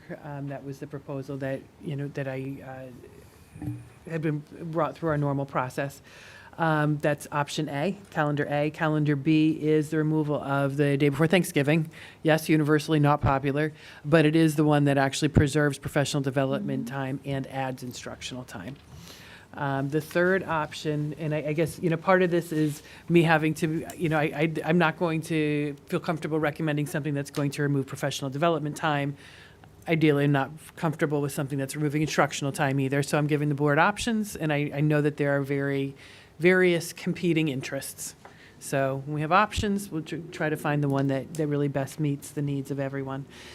So the third option, really what that proposes is what we talked about earlier. We do plan every year 100, by contract, our teachers work 185 days a year. And that's generally in most districts what drives the framework of any calendar. The state has a minimum of 180. Contracts for the teachers is 185. So that 5 is where we get our snow days. In the contract, as we've talked about before, the first 2 of those, if we use them, then we have the contingency days before the Memorial Day weekend. If we use one, then one of those becomes an instructional day. If we use the second one becomes an instructional day. So that's our first 2, so that is remaining the same. But that does leave us with 3 additional snow days in the bank. So what option C proposes, and some districts do this, so it's not something unheard of, but some districts would, if in any given year, if there are remaining snow days, a board could decide to give back up to as many as there are, and still be able, we would still meet our 180-day obligation. We would still meet our hourly obligation to the state, because there's a day and an hour obligation at the elementary level. We exceed that hourly obligation. So we do have some time there that would be flexible. So that is the third one. And what that would then provide is, say, a year like this where we still have 3 remaining snow days, the board could decide then to give all of those back. And I should clarify, this would be giving them back for student attendance. We would still be looking for teachers all staff to attend, but instead of those being half instructional days and half teacher work days, they would become full teacher work days at the elementary level. If there were exams going on still at the secondary level, those would have to go on as normal, because many of those they're all related to student grades. So this really would just potentially be an opportunity to potentially give back at the elementaries. If we had 1 remaining day, you'd have that option. If you had 2, you could give up to 2. If we had 3, you could give up to 3. So that's option C. So I put all three options there so that the board had the chance to consider them all. And then when it comes to making a motion, we would need someone on the board to make a motion for to pass one of these versions. We can't have more than one. So we'd have to talk about it, find consensus, and make a proposal to adopt one of them. Could you, at a very, in a simple way, just discuss the pros and cons of each one of these?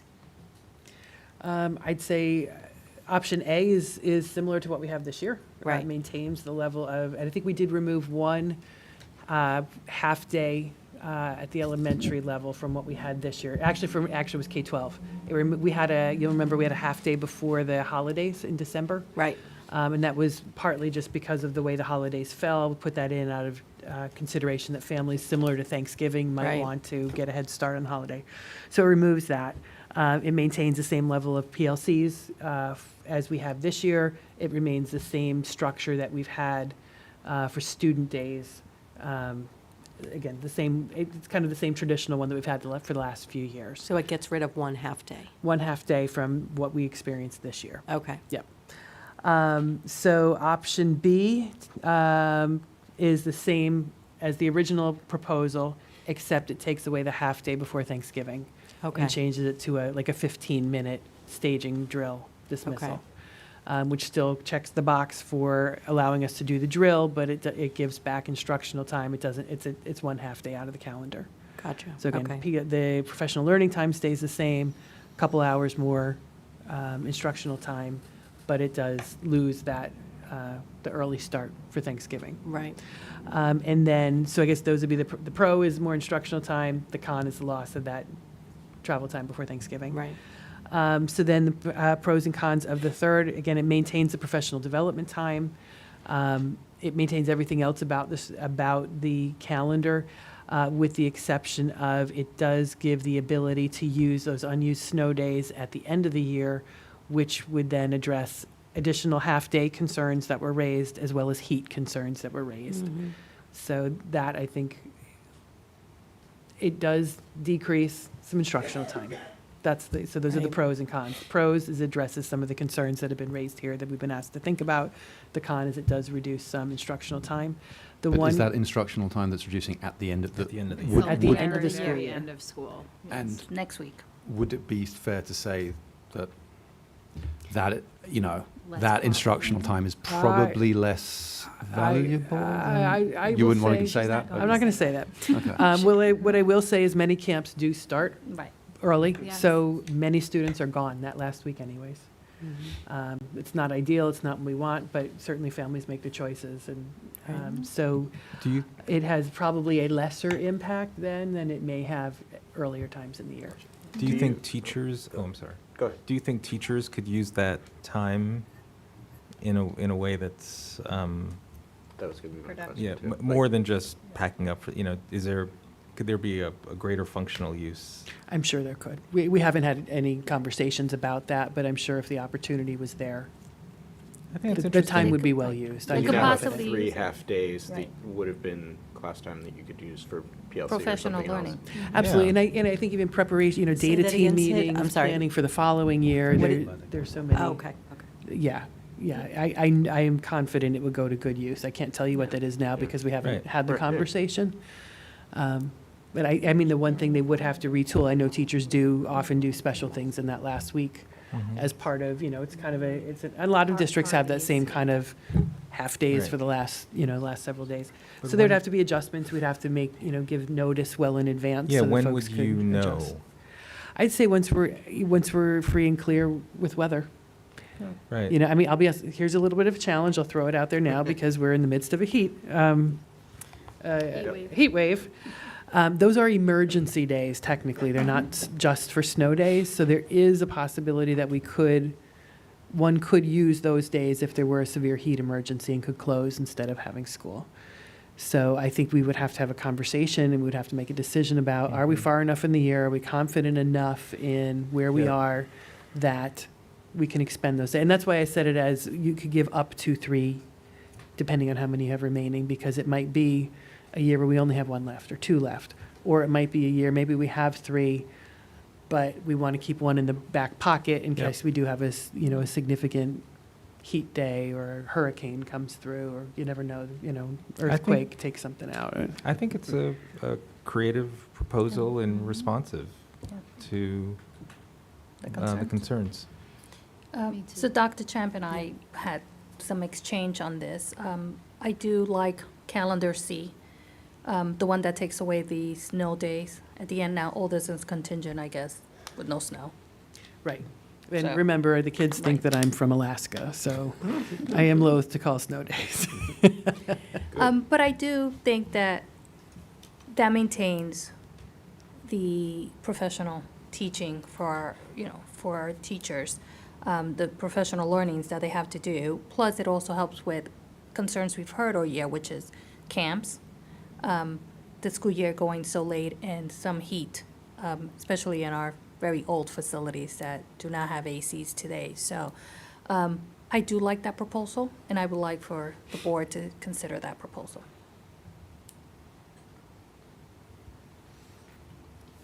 So I just had one question about the number of days. So it's 180 days that the students have to be in, right? Yeah, it's technically 176 plus we can count up to 4 superintendent's days and/or parent-teacher conferences. That was exactly my question, That's- so yeah. that explains it. So it's 176 days in the seat. Got it. And then the 4 additionals that all Okay. count towards the 180. Great.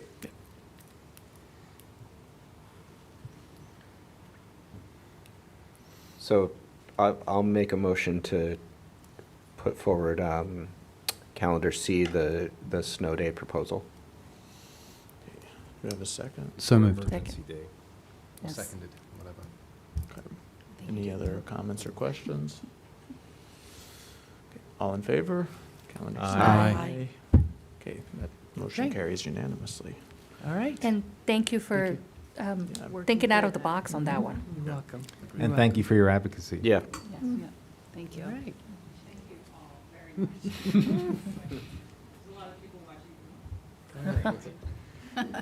Okay, so don't hold it against me if I may have to call some early releases before this week is out. We've solved it for next year, but thank you very much. Thank you to the board, too. Okay, should we do a consent agenda of some of the next items? I think we're good. And I just want to highlight again, and I'm sorry, we can do the motion first, and then I'll highlight. You want to go through 7.3 through 7.15? 1.5, I think. Yep. Mm-hmm. So I have a motion to consider 7.2 through 7.15 as a consent agenda. So moved. Second. Yeah, I just wanted to highlight again, Dr. Garcia had mentioned tonight on approval is the memorandum of agreement with the Pelham Teachers Association. So again, thanks to them. Literally, as Steve said, probably this is the most positive collective bargaining relationships with teachers union I've ever experienced in any of my districts. So really thanks to them, a new negotiating team under the guidance of Mark Finnegan is one of really his last acts as president before he retires. So we're really appreciative to them.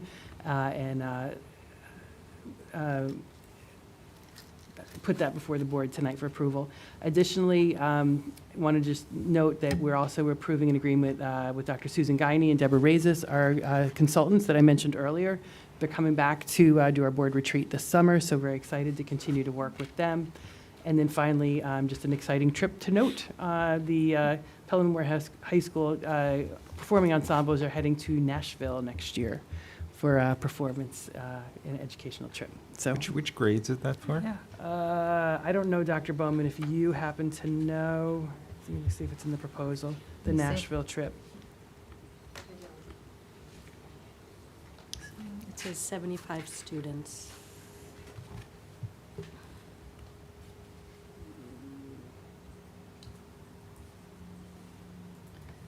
Yeah, 75 students. I know Mr. Von Bachoff was leading the charge on this. I know It'll our be tradition. mixed grades. It Is that the should, yeah, question? it should be It'll mixed be grades. mixed.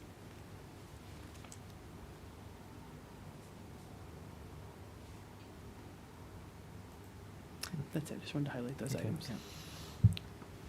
Okay, Any other comments or questions? Okay, so all in favor of approving 7.3 through 7.15? Aye. Aye.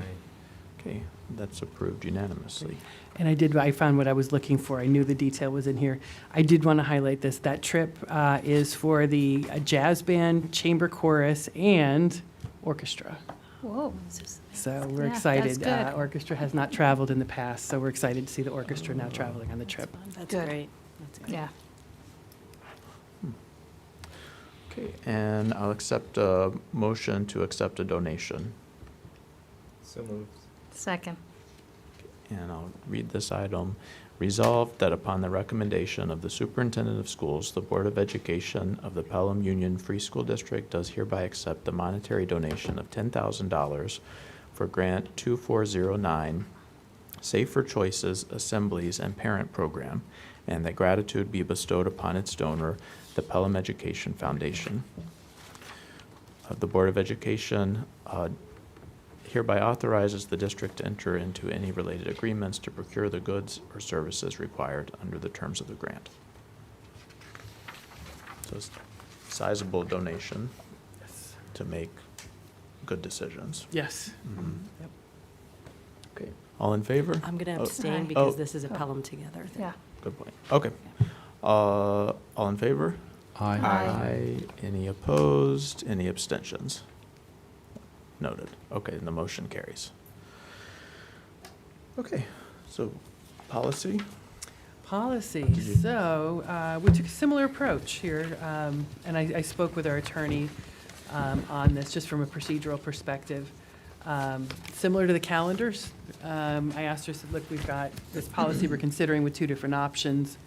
What's your advice as far as procedures? And she said the easiest would do, similar to what we did calendar, split it into two options, have the board review both, discuss both, and then ideally there'd be consensus for a motion to approve one. We can't have two different policies at the same time, so we're going to have to steer towards one.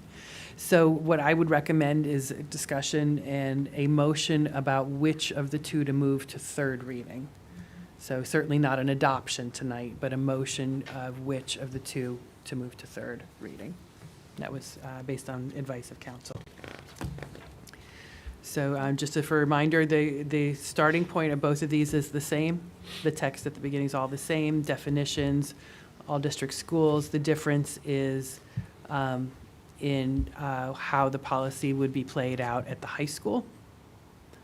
The option A is the same one that was option A in the original proposal from last time, that digital devices are not to be used by students during instructional time, which includes in classrooms and any other areas of the building being used for teaching and learning.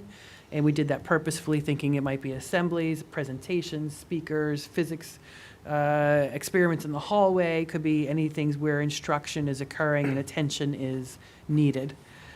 Except as follows: pre-approved medical and/or instructional purposes documented by the district, and pre-authorized purposes by their teacher or school official in the classroom for an identified instructional purpose. Teachers and other school officials will make clear to students when they are to be pre-authorized to use their digital devices in the classroom and for such limited instructional purposes.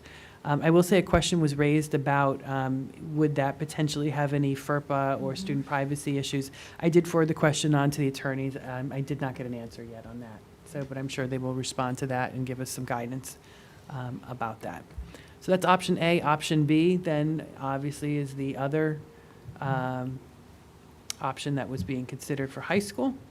So again, to go to the end of option B, digital devices are allowed to be used by students in school buildings during the school day only as follows: pre-approved medical and/or instructional purposes and pre-authorized purposes by their teacher or school official.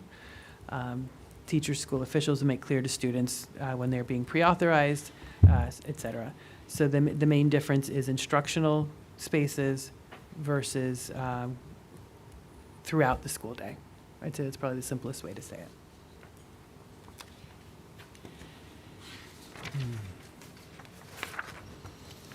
I have some thoughts on this, if I may. So I'm in favor of the more restrictive policy, and I'd like to explain why. So one of the sort of odd things about being on the Board of Education is we spend a lot of time talking about students. And it's important work and it needs to be done. But we're not in the building any more than any other parent. We never really see the students. And so sometimes it can feel a bit disconnected and a bit abstract.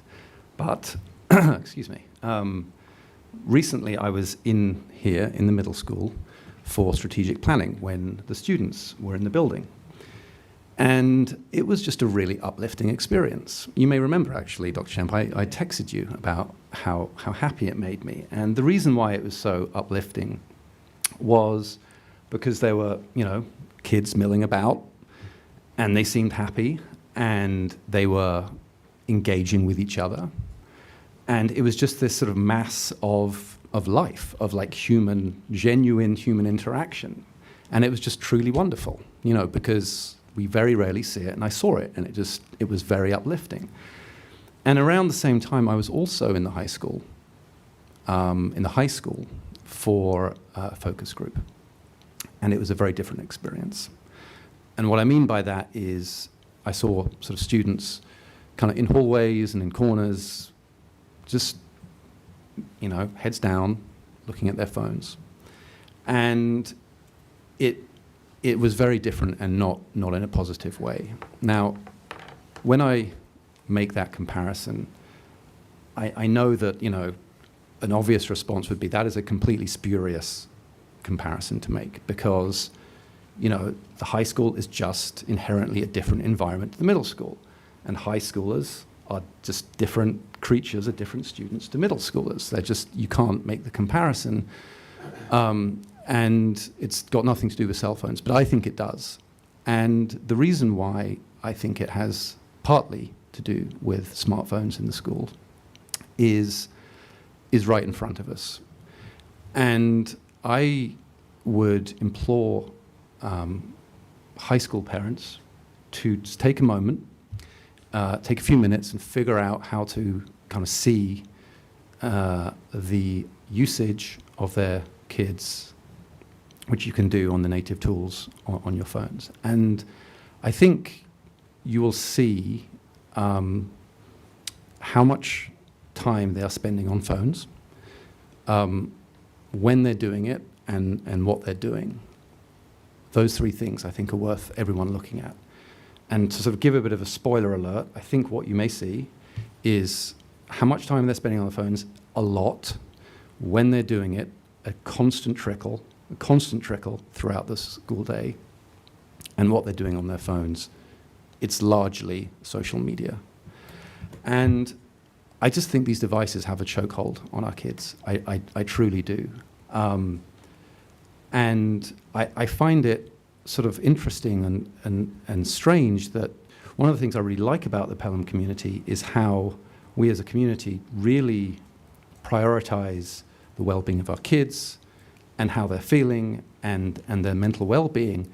And so I just find it curious that sort of we as a community aren't as alarmed as I think we should be about the amount of time that kids are spending on their phones throughout the day. And 10, 15, 20 years from now, in the final reckoning, do you think that our generation of adults will be commended for how we handled our kids' usage of cell phones?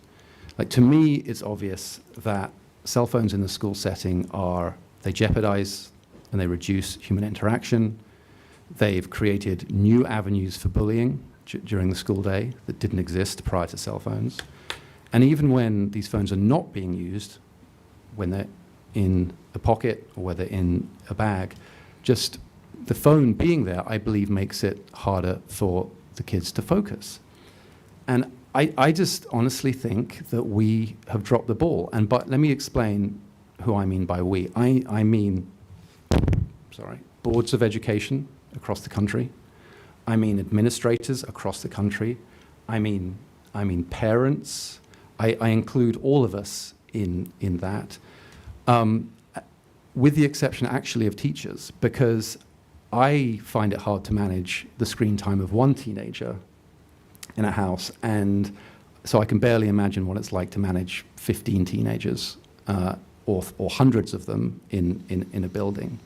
And so I think we've actually let our teachers down over the years. Look, there are so many reasons why phones, I think, don't belong in our schools. I think phones are inconsistent with our mental health objectives. I think they're inconsistent with our learning objectives. And I think they are they're inconsistent with like the values that we feel are important in our schools. It was either last week or the week before, there were a couple of fights broke out in the high school. And fights will happen. They always have, they always will, because kids make bad decisions that they will regret. And is it right, is it fair that when a student does make a bad decision, that their behavior is immediately filmed, it's immediately shared across the entire student body, across the entire community, and it's just there forever?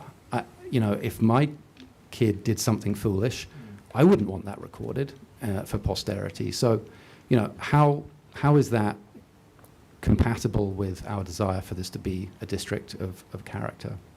So on this issue, I don't think I'm alone on feeling this way. I think you're seeing an increasing number of communities saying, like, enough is enough.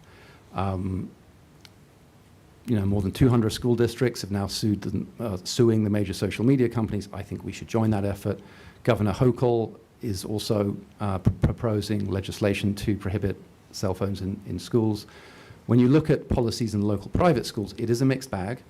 Some prohibit phones throughout the day, some don't.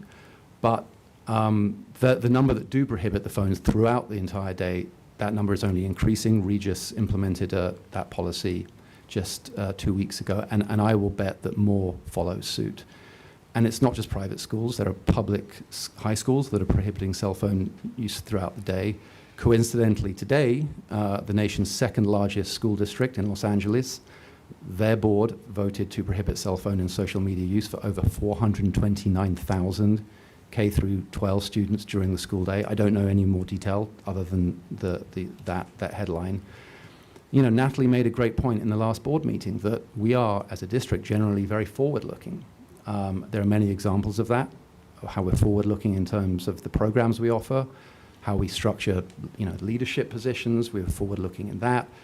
There are many examples of how we're forward-looking, but for some reason, some of us, are reluctant to be on the leading edge of this issue. So I think we should be on the leading edge of this issue. I completely acknowledge it's going to be difficult. I think it's going to test our resolve. But if we truly have our students' well-being at heart, which I believe we do, I think we should take on this challenge, and I think we should do it properly. And I think our students will ultimately, in the years to come, thank us for it. So thank you for letting me get that off my chest. I invite disagreement. So I won't disagree with you. I'm also, in support of the more stringent policy. I do stay up at night, believe it or not, thinking, what is it that we're not looking? What are we missing as a board, or what are we missing, right? Because I would think every single parent will want to support this. When you have governors and governments in different countries, and now LA saying, we're going to ban cell phones. We don't know how we're going to do it, but we are going to ban them. That leads me to believe there's something there. There's many studies that have come out that have said, this is a problem. Let's address it. So I do want to find out, what is it that we're missing? Why are there some people that are hesitant to go all in this? Because for all we know right now with all the studies, this is a good thing, right? We're going to do something that's going to affect our kids to be better, to do better. And look, I get it when people say, well, you don't have to give your kids a cell phone. You could lock down their social media. All that is well, and it's good, and we could all personally do that. But when you use a cell phone in the school, it's not just the person who's using it, like Will mentioned. The fight got videotaped, right? So it affects others. It's not just affecting, like, if my child has a cell phone or your child doesn't have a cell phone. It affects the environment, so everybody's in it. And because of that, I just think we have to have a policy where it's away for the day. I know that's the way Scarsdale does it. It's just away for the day. I don't want to start taking it from people and locking it up somewhere. I trust that our kids will be smart enough to do that and that they will use it when they go outside. Like I know people have said, well, you know, we have this open campus. So I was picking up some lawn signs for 5th grade the other day, and I ended up at a Starbucks. Happens to be a Starbucks that a private school uses, and there were a lot of kids there from this private school, so they have an open campus as well. And I got to talking while I was waiting for my drink, and they were like, no, we cannot use our cell phones. And I was like, well, how do you connect to come out for lunch and meet our friends? They're just like, oh, we make arrangements beforehand. Like to them, it was just easy. Like it should be that easy. Like you could go out and meet with your friend at a Starbucks down the corner from your school without it necessarily having to have a cell phone in the school, right? And some of the kids were using their cell phones while they were sitting down eating. Some of them weren't. They were talking, they were engaged. And I just feel like it's gonna be hard, but you know, we've faced harder challenges in the school. And we've done it. And I have, you know, trust that we could do this.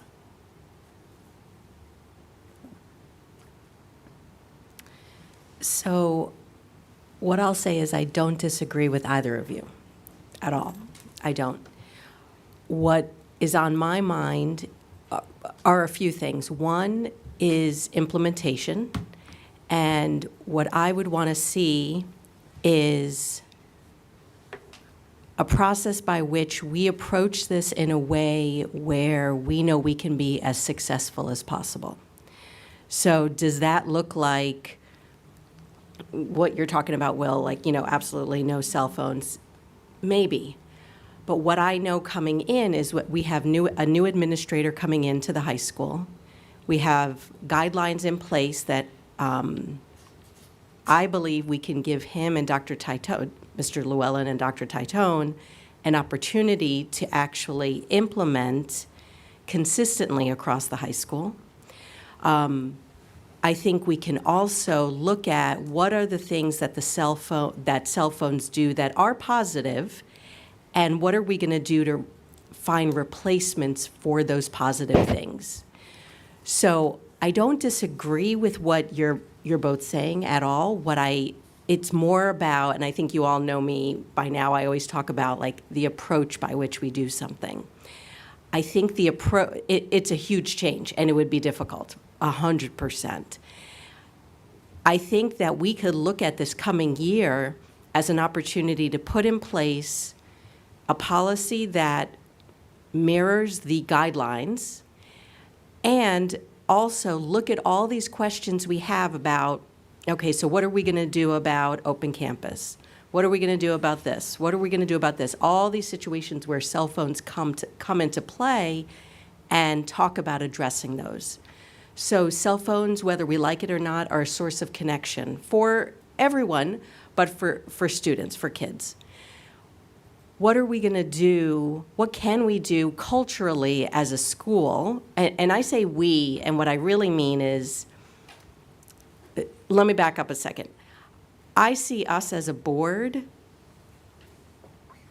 as an entity that says, in this example, you know what, we think there's an issue with cell phones. We think there's a major issue. Clearly, the country thinks there's an issue. Then I look to the administration to actually look for their guidance, look for their expertise.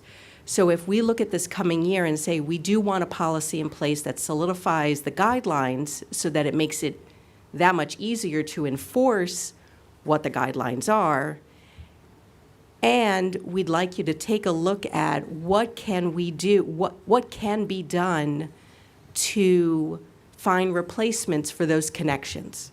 Find things that, so when there's the option of looking at your cell phone or doing something else, you want to do that something else. And I think we could use this coming year to give the administration a chance to do that. So we don't disagree. I could envision a point, I could envision a point where it's unheard of to take your phone out. Just like, you're in the theater, you don't take your phone out in the theater,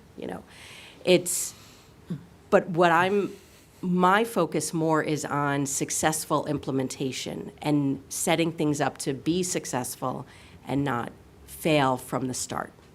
So those are some of my thoughts right now.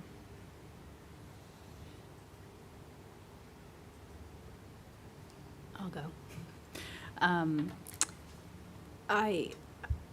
I'm aligned with you, Anne-Marie, in that I do not disagree at all with what Will and Natalie said. The impact of cell phones and social media, the negative impact is real.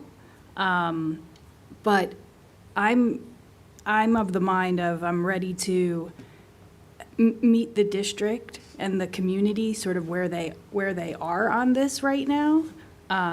I think through the discussions we've had, I think that there's alignment that cell phones should be away in classrooms, at assemblies, and other educational situations, but I don't think there's an alignment yet on fully banning the use of phones during the school day at the high school.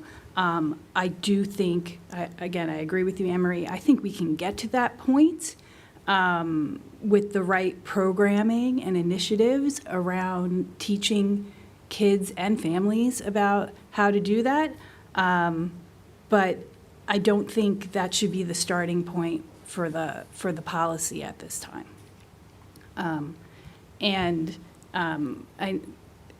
I do believe that, parents do have some power here.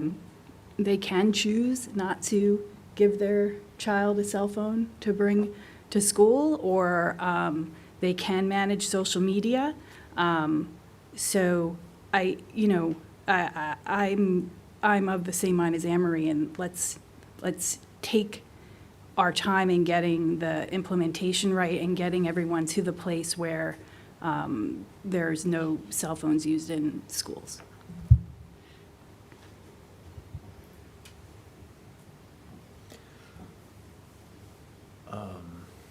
Yeah, I guess I can kind of see both sides. Yeah, Because I think it does, I think it is a real problem and kind of calls for maybe more bold action.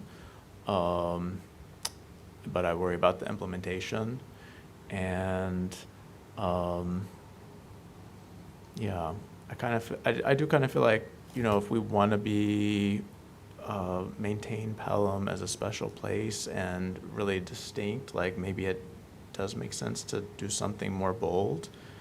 But then I also come back to more concrete examples, like as a hypothetical, I'll just say a science research student that needs to schedule a meeting with an external mentor, and the Zoom doesn't work, and maybe there's a phone call and a text message, and you borrow your friend's MacBook to do the Zoom because you can't do the Zoom on your Chromebook. So there are and maybe that could be covered under the more stringent policy as like a pre-authorized use of a digital device. But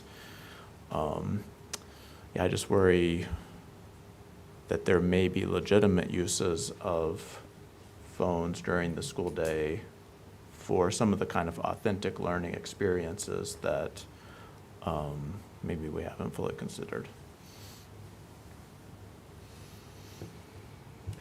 I'll let you have the last word, but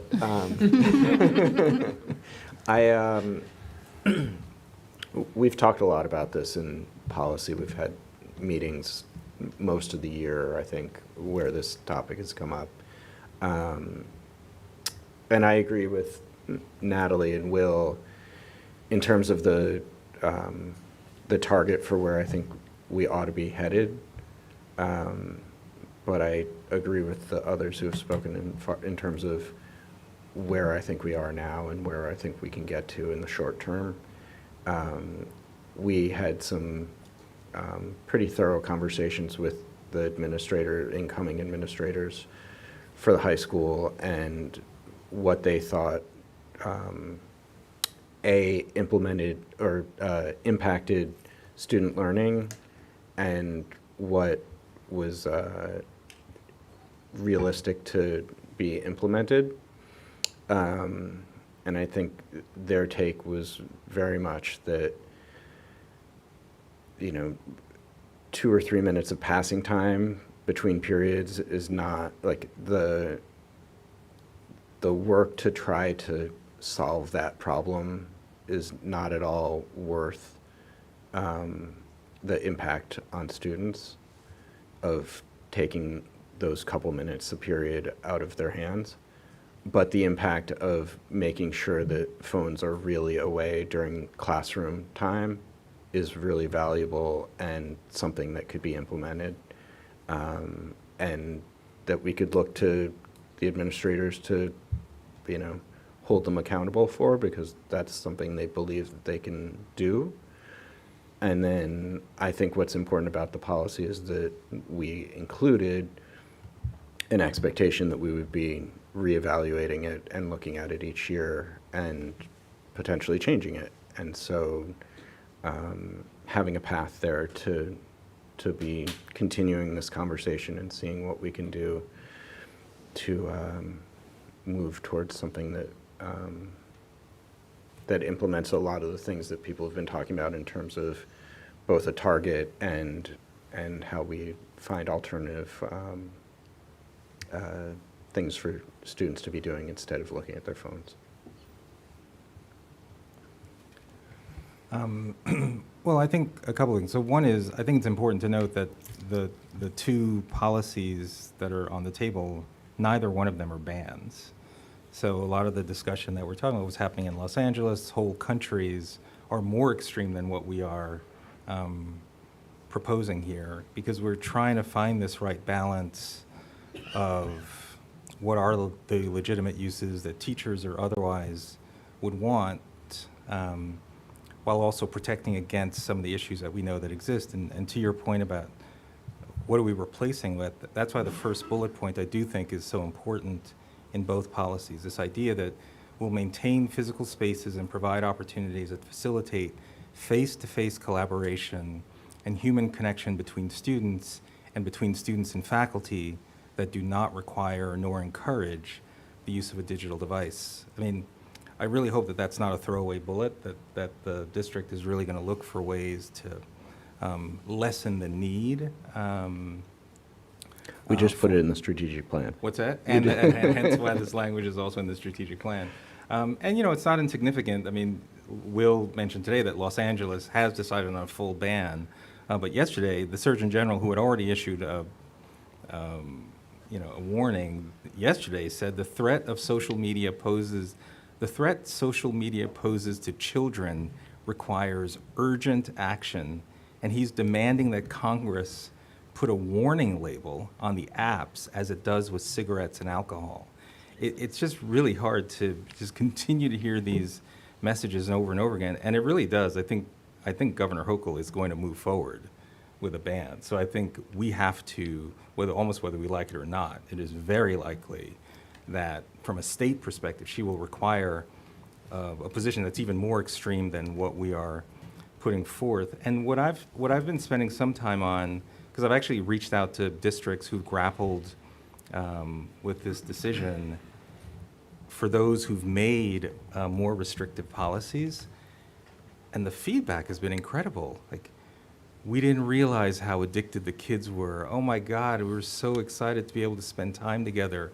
The district created games and other ways for us to interact. We were just spending so much more time. And so I would encourage you all to just reach out to any of these districts, whether it be the new private schools, why are they going in this direction?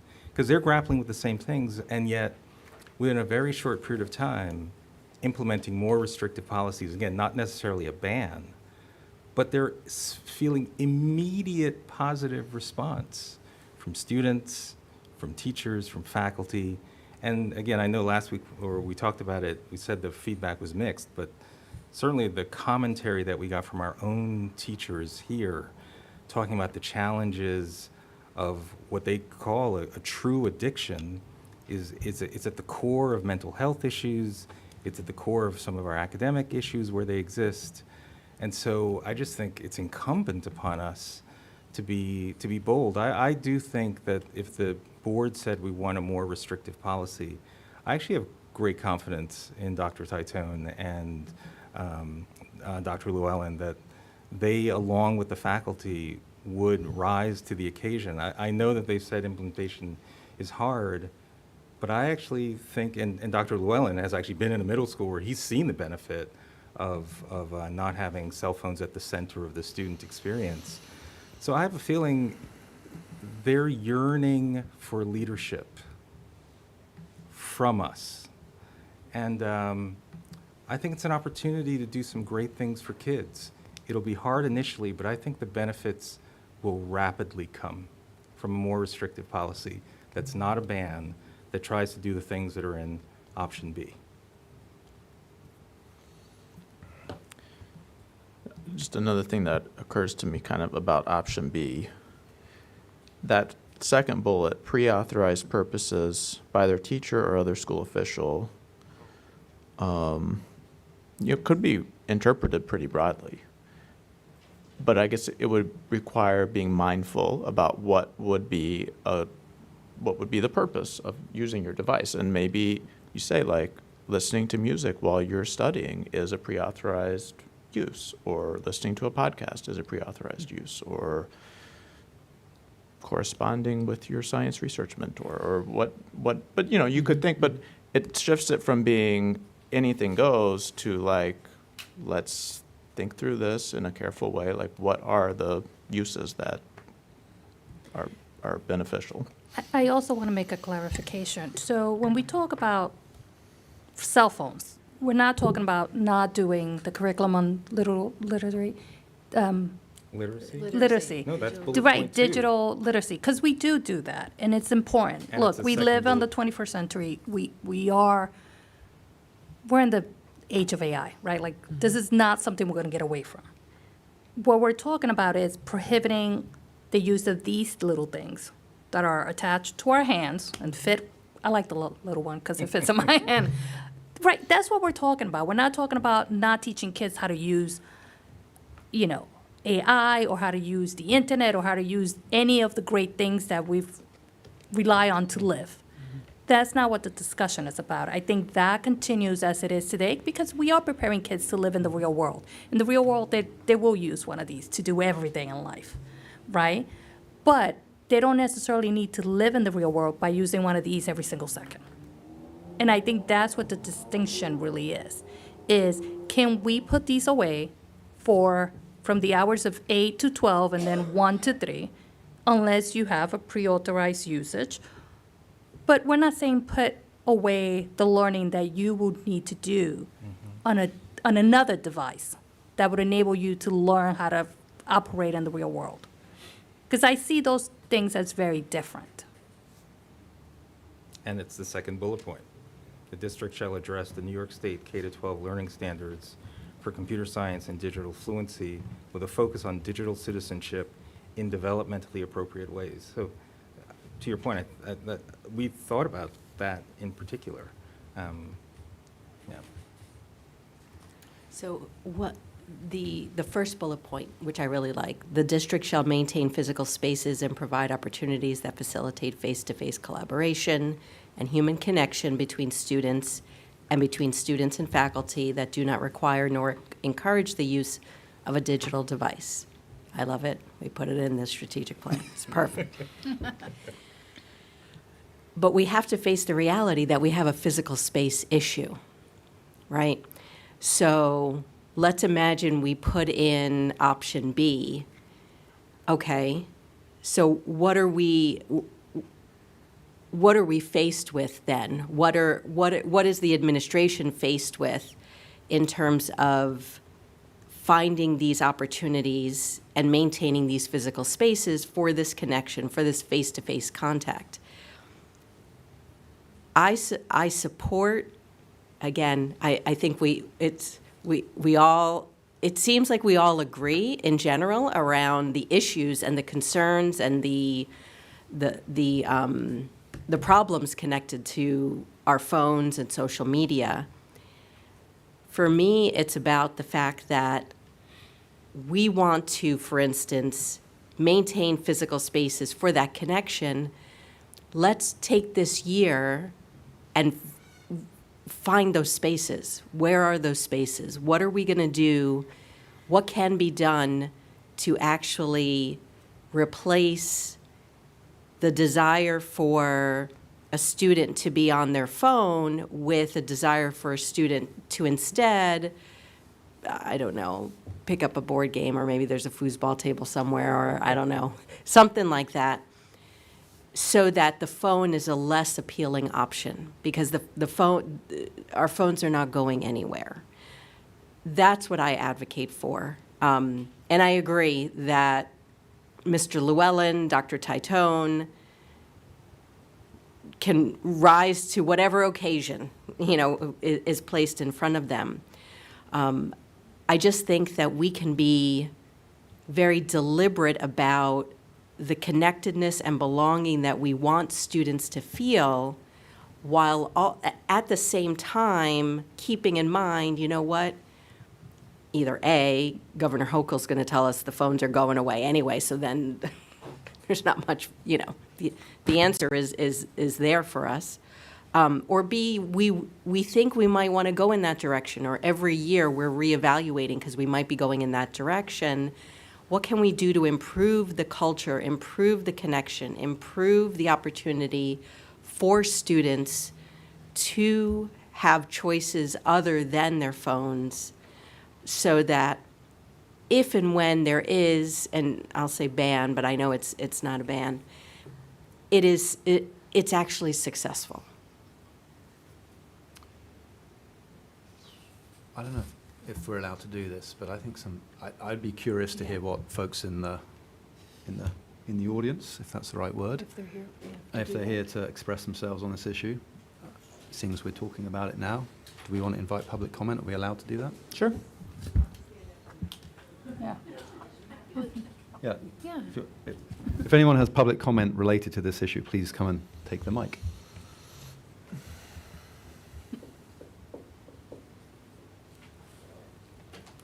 Hi, Eileen Miller, 232 Eastland Avenue. I wasn't planning to speak. I was just really planning to listen, but I feel really strongly that high school kids are sometimes 18 years old, and they're adults. And to suggest that you're going to monitor their cell phone use in school by not letting them have the cell phone is, to me, completely incongruous with who they are. And I think, maybe, I think you can get them to keep it in their bags. I think that most kids agree that they shouldn't have it out in class, especially if a teacher says, we're not using cell phones today, or whatever it is that they do. I think that kids do well when they're respected. And I totally hear that, you guys are the board, you're the adults in the room, and I think that this largely comes down to a matter of the what and the how. And the what is, you guys believe that there is a cell phone problem. The whole country believes there's a cell phone problem. You're all smart people, you get it. The how, I think is up to the administrators. And I totally hear what you're saying, that you did this survey and you got this information, and I haven't seen that come back yet so much. Everything that I've heard about it does not, there weren't that many people responding. I don't think it was an overwhelming majority of teachers who said, we need help fixing this problem in our classrooms in the high school. If that's the case, and I'm wrong, then I think we should help the teachers. But in the meantime, I think you're at a great moment right now. There's a new principal coming. The whole vibe of the high school could change. The entire culture can change. And I would let that play out. Mr. Llewellyn is an incredibly talented administrator. And I think that you owe him, the respect to let that play out the way that he sees it. He was quoted as saying that he does not think that there needs to be a ban. So I'm reacting to that, and what I think if all of his teachers were begging for a ban, we'd know about that. Maybe you guys know about it, that's possible. I just think that the high school students need to be taught how to manage, and that's not something that the board can can put into a policy and make work. I just think it's, yeah, I agree with the way Anne-Marie put it, that like you want to set yourself up for success and Mr. Llewellyn up for success. So in the way that he sees that these things can play out and work, I think that's what you guys need to take to heart. So that's what I would say.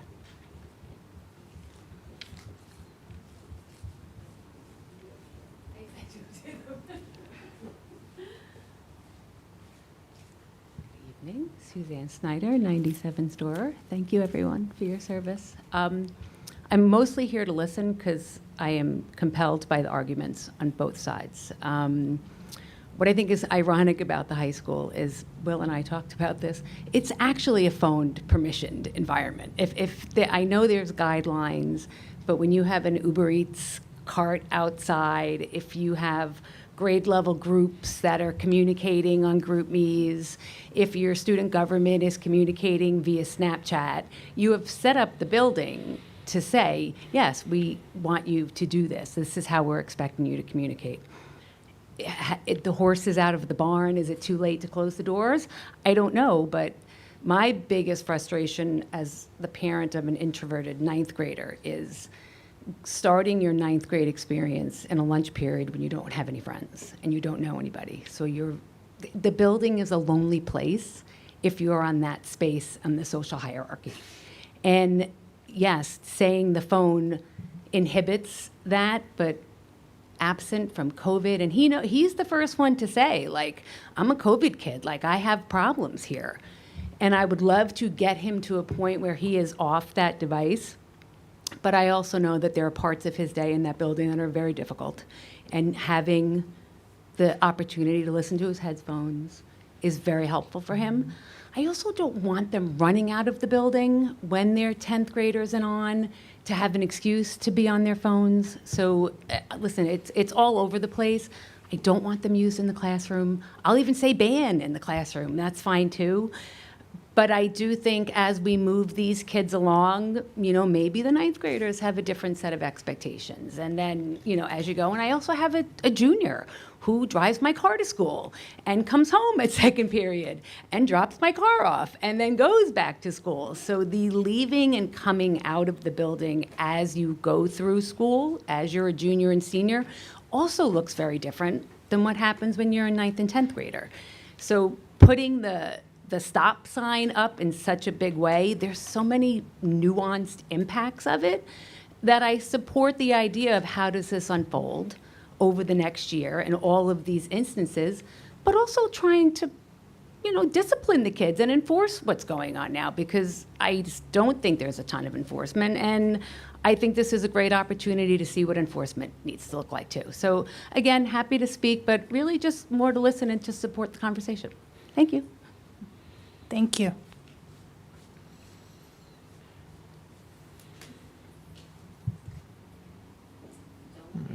I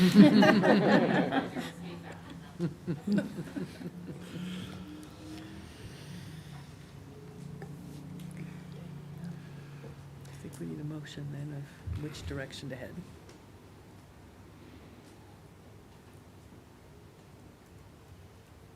I can't make a motion. Right. Motion to approve or move forward one or the other option.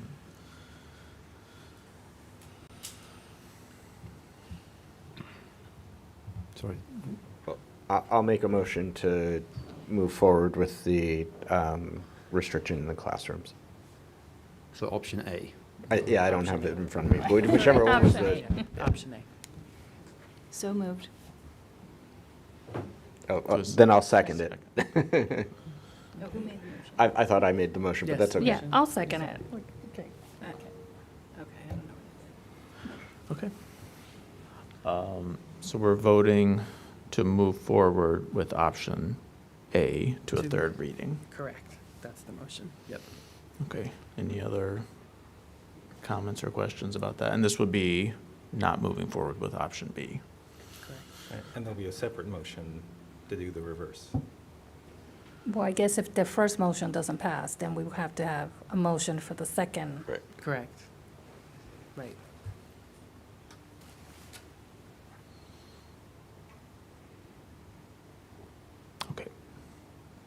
All right, so all in favor of moving forward with option A? Aye. Okay. Opposed? Aye. Okay, abstentions? No. Okay, so that motion failed 3-4. So then you need a motion to move. Does somebody want to make a motion to move forward with option B? Motion to move forward for third reading with option B, the more restrictive policy, but not a ban. I just think it's Yeah. important to not, to. The kids will have their cell phones on their person, but not using them. Yeah. Other than pre-authorized uses. Okay. Which could be a lot of. So we have a motion. Do we have a second? Second. You made the motion. Second. Oh, did I? So Yes. second. All right. Okay. There you go. Any other comments or questions? So all in favor of moving forward with option B? Aye. Aye. Okay, and opposed? I'm fine either way. I mean, in terms of moving forward with, yeah. I'm a 3. Oh, fist to Okay. 5. Fist Because to 5. I think we have to do something, so. Yeah. Well, it moves forward with 4. Yeah. Yeah. So I guess, are you a yay or a nay? I can be a yay, that's fine. Okay, so let's do, all in favor? Aye. Aye. Aye. Okay, opposed? Okay, Yeah. you got that? She's got it. Okay. Oh, you get No, now I just, Abstentions, no. So that motion carried 5-2. Correct. now this doesn't mean, because we still have a third reading, that Yeah, this you're not- cannot right. develop into Correct. where we define what pre-approved is and how that looks like. And that then, when you go to implement, that we give every support we have to give to ensure that this is done well and done right. And again, not a ban. I don't think we're in the policy or in the state where we're taking away people's cell phone at the door. But it becomes a culture of put it away in your backpack and. Yeah, and I would just say to that, I think, we've got a couple weeks to think about this between now and then. But, I think people have raised good points. It is a culture change, and culture change is very difficult. Having been a high school principal before, I, look around the table and other administrators, any significant change in student behavior is significant work. Steve and I were talking the other day, putting in a new attendance policy. Both of us have experience in that dominates a year. So this type of approach will dominate all that they do for the year. And will they rise to the occasion? Yes. Will we implement whatever policy the board wants? Of course. That's our job to do, and we will do that. But understand that will be a significant culture change, and it will require significant resources, and there will have to be the whole, as we've already said, holistic approach to this, the positive, of course, but there will have to be consequences that come with this. There will have to be enforcement, and there will have to be support for the enforcement of the policy. So I think those are important things to think about as well when you talk about what is the culture that we want to create for the students. Nothing happens in a vacuum, and especially when you're trying to change behavior, and especially when you're trying to change behavior of adolescents in a school environment. So. I think also we're taking away the ability, that's not the right word, the agency of the administrators from actually dealing with this in the coming year. So I'm disappointed. I understand this is what we do as a board, and we're not going to always agree. But we're potentially taking that away from them with a vote like this. So what do you mean exactly? Like, not allowing them to make the decision of whether they allow cell phones or not within their classroom setting? No, not allowing them to enforce a rule that right now is not being enforced, and seeing the positive benefits of that, of what would that be like if all the teachers felt supported? Because we did the teacher survey, and it was not clear. It was mixed. I read it as right down the line. And I feel strongly that we don't run the school. The administration runs the school. And so from day one, this cell phone conversation has come from us as a board. It hasn't come from the district. And I'm not saying, I haven't sat in wellness committee meetings where we've discussed the impact of social media and cell phones and attention and whatnot. But we've been driving this, and I think that has been part of the problem, if I'm being completely honest. I think if you were to poll all of Pelham, I don't think you'd get many people who say, no, cell phones are great, and I want to talk to my kids all day long and FaceTime them all day long. I don't think we'd hear that. But I think what's happened is this is being driven from the start by the board. And because of that, it sets it up differently than if the administration came to us or came to Dr. Champ and said, look, we have a problem. We've got, whatever the problems are. Grades are going down, behavioral issues. We need a policy in place. We need something to be done about cell phones because this is an issue. That's a different story. Then the responsibility goes back to the administration to deal with, okay, how do we fix this with our support? That I feel is part of why I think it's confusing for us to look at the community and say, how do you not support this? Because I get it, like you and I discussed this early on. How is it that people we would think, if you're going to make assumptions, wouldn't support some sort of restriction, I'll call it, not a ban. And I think it comes down to the fact that the board doesn't run the schools. We don't. The administration runs the schools. So by doing this,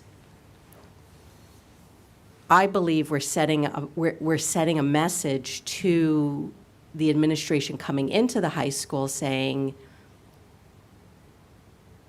do as I say. And I'm not sure, I don't like that. I don't like that approach. And again, I'll say it, and I've said it a million times, I don't disagree that there's a problem. It's the approach, and I want our administrators to feel like we have confidence in them to address an issue. And if we have in this policy a statement that says we're going to look at it each year, then that acknowledges the fact that this is ever-changing, and this is a situation where we have very capable administrators who, in Mr. Llewellyn's case, is coming from a building where there is a cell phone ban. And thinking back on the results of the survey, it was mixed from the teachers. All the teachers didn't say it was a problem. So it concerns me that we would take it upon ourselves to set a policy knowing that information is not completely clear. And just to give my 2 cents on that, for me, this issue came up really after the Halloween incident in the high school, like 2+ years ago, that totally involved cell phones and social media. And so in retrospect, how it didn't come, I hear what you're saying about the administration, and I think, we're going to be in really good hands with Mr. Llewellyn and Dr. Titone, but there really was a serious safety incident that kind of came down to this, to me, as like the root cause. So I think, if it wasn't, I think there does have to be some kind of response to that. I hear you. What we're sending, I feel we're sending a message to them saying, you didn't really figure this out, we're going to do it for you. And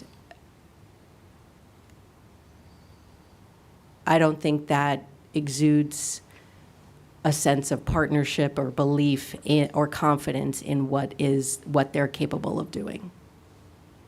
So. I would just express I have a lot of confidence in them. I don't view this as a, again, the policy's not even determined yet. I mean, so it still needs to be written, but it's not a lack of confidence. It's a recognition of the addiction that I think there's an incredible amount of evidence. And I think, Dr. Champ, you even said you would benefit from a policy. Like that was part of the impetus for even pushing this. And the provision to review every year is in the policy, including reviewing what we're talking about now, because again, I think we've tried to take a lot of steps in the language of the policy itself to make it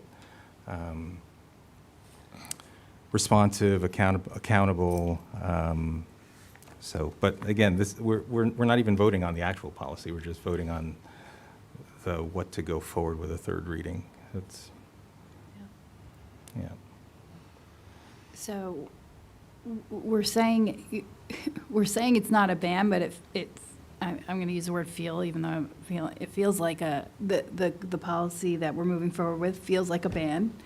And I guess in the next iteration, I'd like to see, and I think I talked about this the last time when you weren't here, Will, just a little more of what those exceptions might look like. Michael, you were alluding to that as well. What some of the uses of cell phones that will be allowed in the high school. Yeah, I think pre-authorized uses, that those two words can do a lot of work, actually. And I would say it certainly would take some time to develop some of the level of detail, and some of the level of detail may not be necessary for policy per se. It may be more in the implementation. I'm just trying to be sensitive to the fact that we're wrapping up the school year. Yeah. And I don't want to make promises that I can't keep about information I can bring next time, given the load that's on the plate of the administrators. But I hear what you're saying, and I appreciate that, and we'll. So that just makes me even more more concerned about. Yes. Sorry. Yeah, that just makes me a little more concerned. I'm not saying I want to put more. Yeah. At the speed at which we're doing this, without having sort of all of that, having more fulsome discussion on what it looks like in practice. But I think what that looks like, then that's where you leave it to the administrators. That's where, like, Dr. Champ and her expertise and the cabinet. Yes, I understand. I'm not saying we'd have a full implementation plan, but just some general idea of what this is going to look like, I think is important. It's a huge culture shift, which is why we're talking about this, because there's a huge cultural problem, right? And we're looking at 2 months, basically, between now and September. And there are things that we're not even thinking of right now that are going to impact, that are going to have an impact on different parts of the administration. And I would like to have seen, I know we're not voting on it tonight, but I would like to have seen us take an approach where there's a task force that looks at, okay, what if we have a ban? What does that mean then?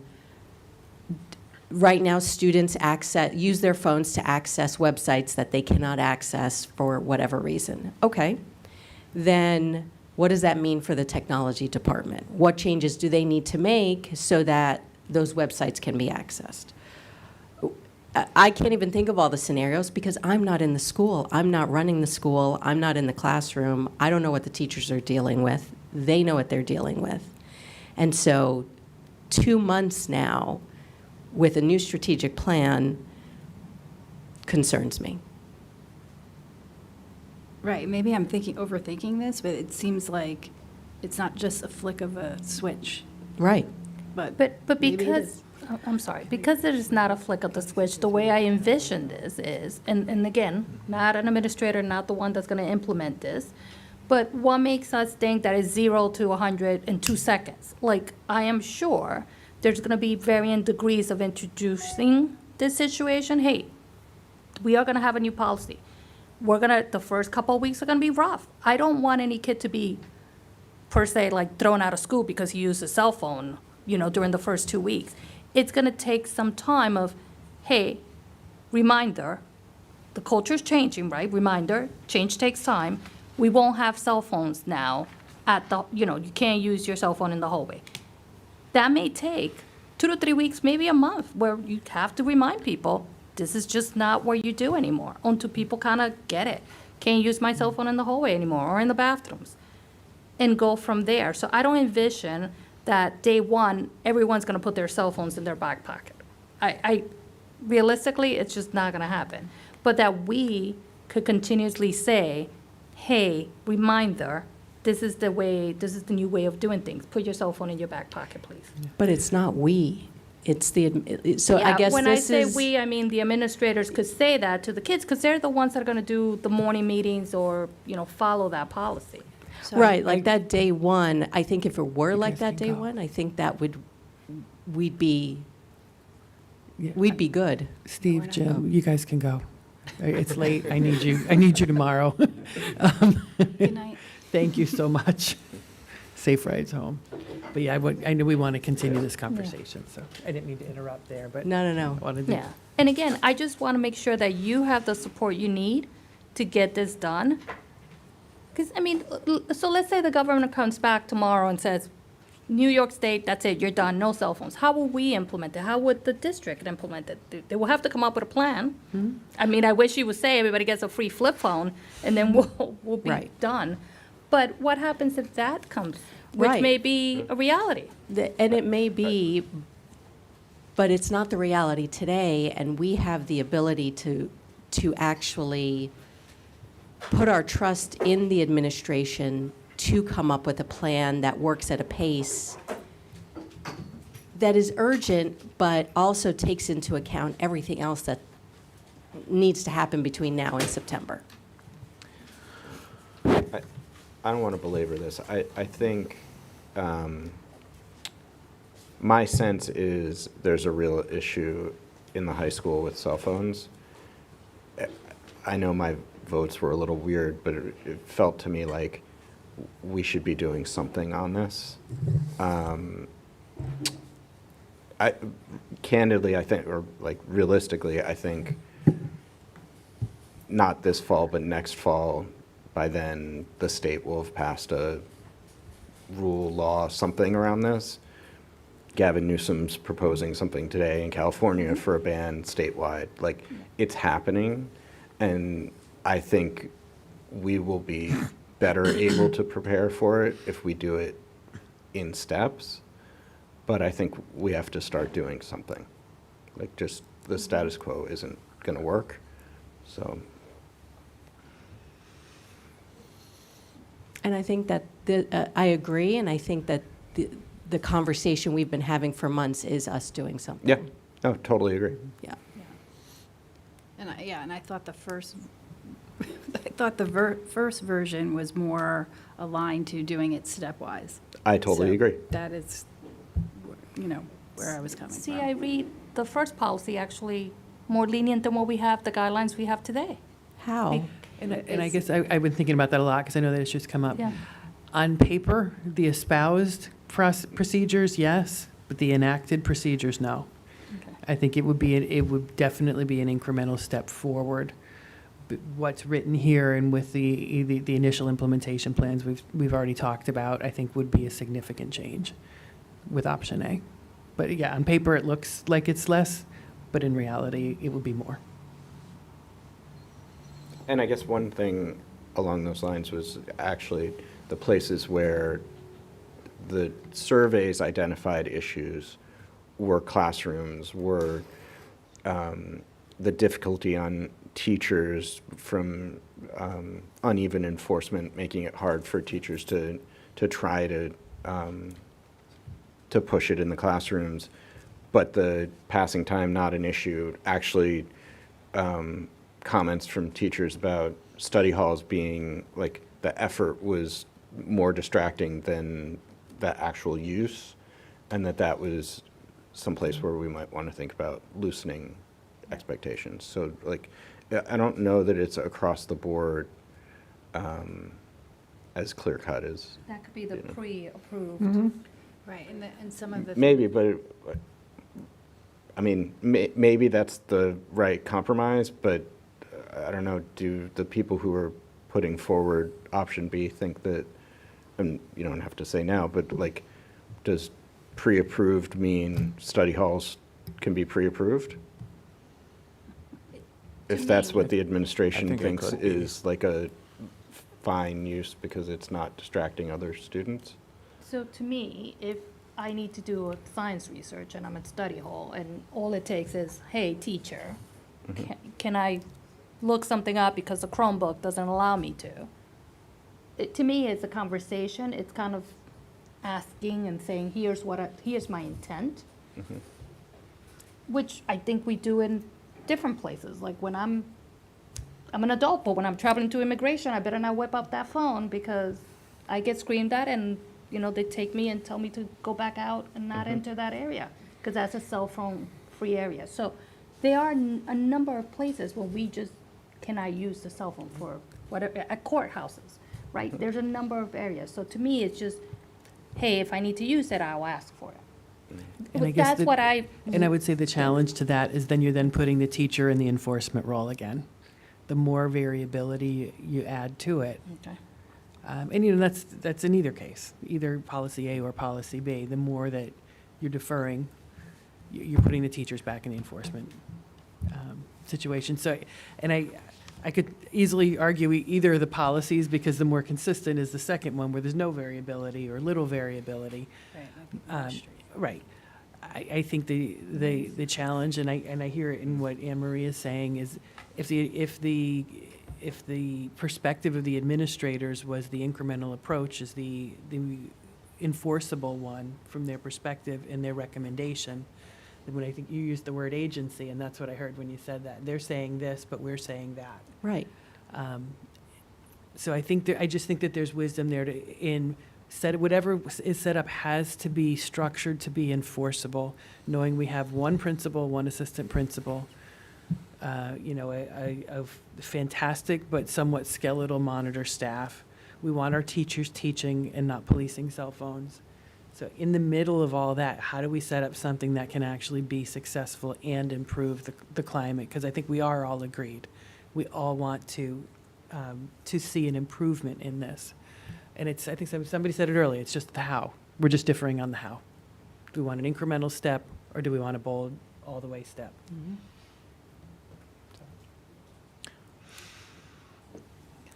So we'll go to the third reading. Okay. I That's where we guess stand the at this point. question would be, it's a policy committee meeting again, I guess, or No, I no? don't think so. No, and I guess the question would be, what would you want to see different for a third reading then? And I think that's important before we leave, if we're leaving here, are people looking to see something different on the third reading? I don't want to put the pressure on you to come up with a snow day proposal for this too. She came up with a great one. We did okay. We did okay with the You came up with calendar. a great compromise or a great out-of-the-box thinking there, so. The only thing that comes to mind for me, 'cause I think the idea of pre-authorized by the teacher or other district official really offers quite a lot of flexibility. But the only other thing kind of occurred to me was there's no, at least the way I read it, implementation deadline or schedule. I don't know if that could be put more clear, like this is to be implemented at, the pace to be as determined by the superintendent or something like that. Yeah, I don't know that it's necessary. I mean, any change like this, especially a major change, you've got to do it out of the gate on day one, period, end of story. Like there's no phasing it in.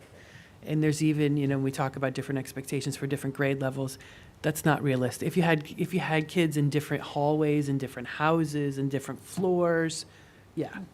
But in this, where you've got 9 through 12 commingled in the same hallways, there's no phasing. Yep. It's all or none. For whatever it is, it's gotta be all or none for there to be any chance of it being consistently enforced. So I appreciate the flexibility on that. I do. I know where you're trying to go with that. But that's just the reality. It's gotta be from day one. We didn't listen to Mr. Llewellyn and Dr. Titone. That's it. So was that at the policy committee that they were? Yeah.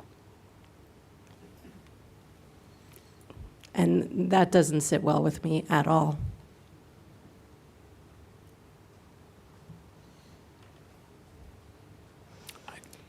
I guess that doesn't really match the way I recall when they did come to the policy meeting. I don't remember them giving us really a clear answer, other than that they would implement whatever was approved. Well, I think there was also questions that were asked of them for a subsequent meeting, and I met with them and brought those answers back to the policy committee. Yeah, And I we think that's received where it an was email. Probably more clear with that one. And I think we've done a pretty great job throughout the year of guiding the district and deferring to the administration as the experts.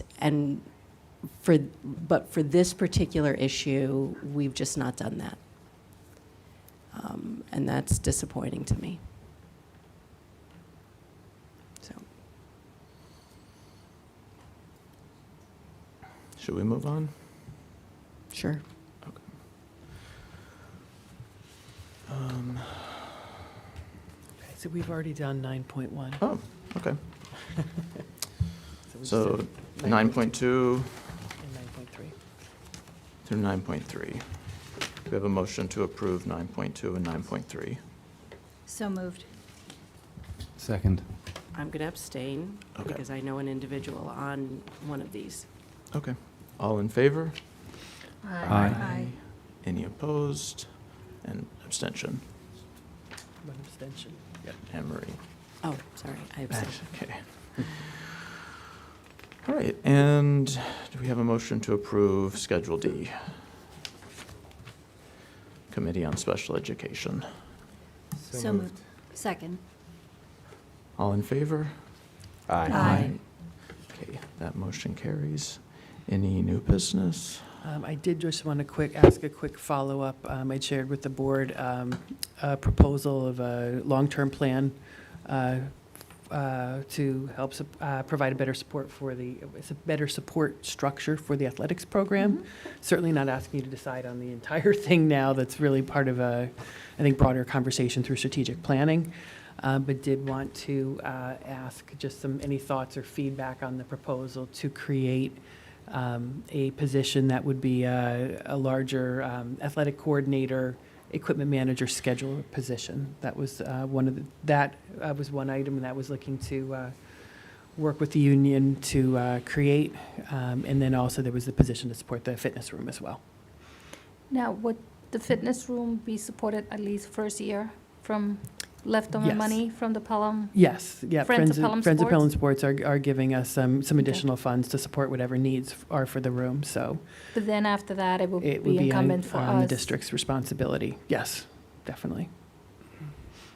That would give us a good year to test out, kind of test the model, the approach, Yeah, and I saw start the to build. schedule that you provided. Yeah, and I know Mr. Toombs is looking to track metrics on that too, to see how many kids are using it, how we're accessing it, so we can try to tweak it to be as successful as possible. And I just wanted to say, there was a good breakdown between female sports and male sports, so it wasn't just all football and boys lacrosse that are using this. Right. There's a big schedule with the female teams, using the space as well. So I just want to put that out there, because I took a look. I mean, I'm fully supportive of, giving him support, because we've heard all year long that it's really hard to schedule, especially because with the weather, you know, we have turf fields, so I do know other schools like coming here because, you know, we could support having games in the rain or right after it's rained a lot. Bases, you know, sometimes their fields are grass and it's hard for them to play games there. And if you need to spend 2 or 3 hours just changing 5 games, it does eat into your schedule. So I'm fully supportive of providing that, I guess, FTE or in the future. It's going to turn into it's the way we're structuring it is for this coming year, the hope was to have a stipend Yep. and have someone, we happen to have an individual who, schedule-wise, it would work out. And he also has the talent for that kind of work. Yeah, I thought the compelling piece of the proposal was just looking at the increase in athletic program. Is that or options? Yeah.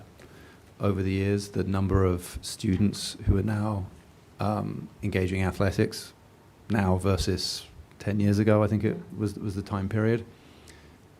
But the headcount has remained completely flat. And so the complexity has increased, but the resource to manage it hasn't. So I think it's a good proposal. I agree. All right, great. All right, thank you. I think it would be great to hear a little bit from Joe at some point on what he Absolutely. envisions being able to do with his free time. Yeah, so that's why I asked him to make sure to try to note in there, yes, this is moving, but what is that now going to enable you to do? Yeah, he'd be happy to come to a meeting and talk more about it. Absolutely. So thank you. We'll move ahead with at least the initial steps because we're going to need some to negotiate some stipends with the unions. A lot of those conversations have started, but we'll hope to have those to you at the July 2nd meeting because fall scheduling is actually already happening. So we want to get that work in place. So thank you for your support of those. That's it for me on new business. Thank you. Okay, any other public comment? No. Okay, so Can I just say something before we adjourn? I just want to thank the Pelham Education Foundation. I know we thank them every time they make a donation, but I think it's our last meeting, and I really would like to thank them. They've been incredible partners to us. And, you know, I feel like every week we have a meeting, we read something into the records of them donating or sponsoring a program. So I do know, I'm also their liaison, so I do know they do good work, and I just wanted to say thank you for a great year, and I look forward to, I know the board looks forward to continuing to work with them. So. And thank you to the community for supporting PEF. Yes. Yes. Very good. Yeah. okay, Motion to adjourn? yes. Do you have a second? Second. All in favor? Aye. Aye. Okay, Chris, you don't get a vote. we're adjourned.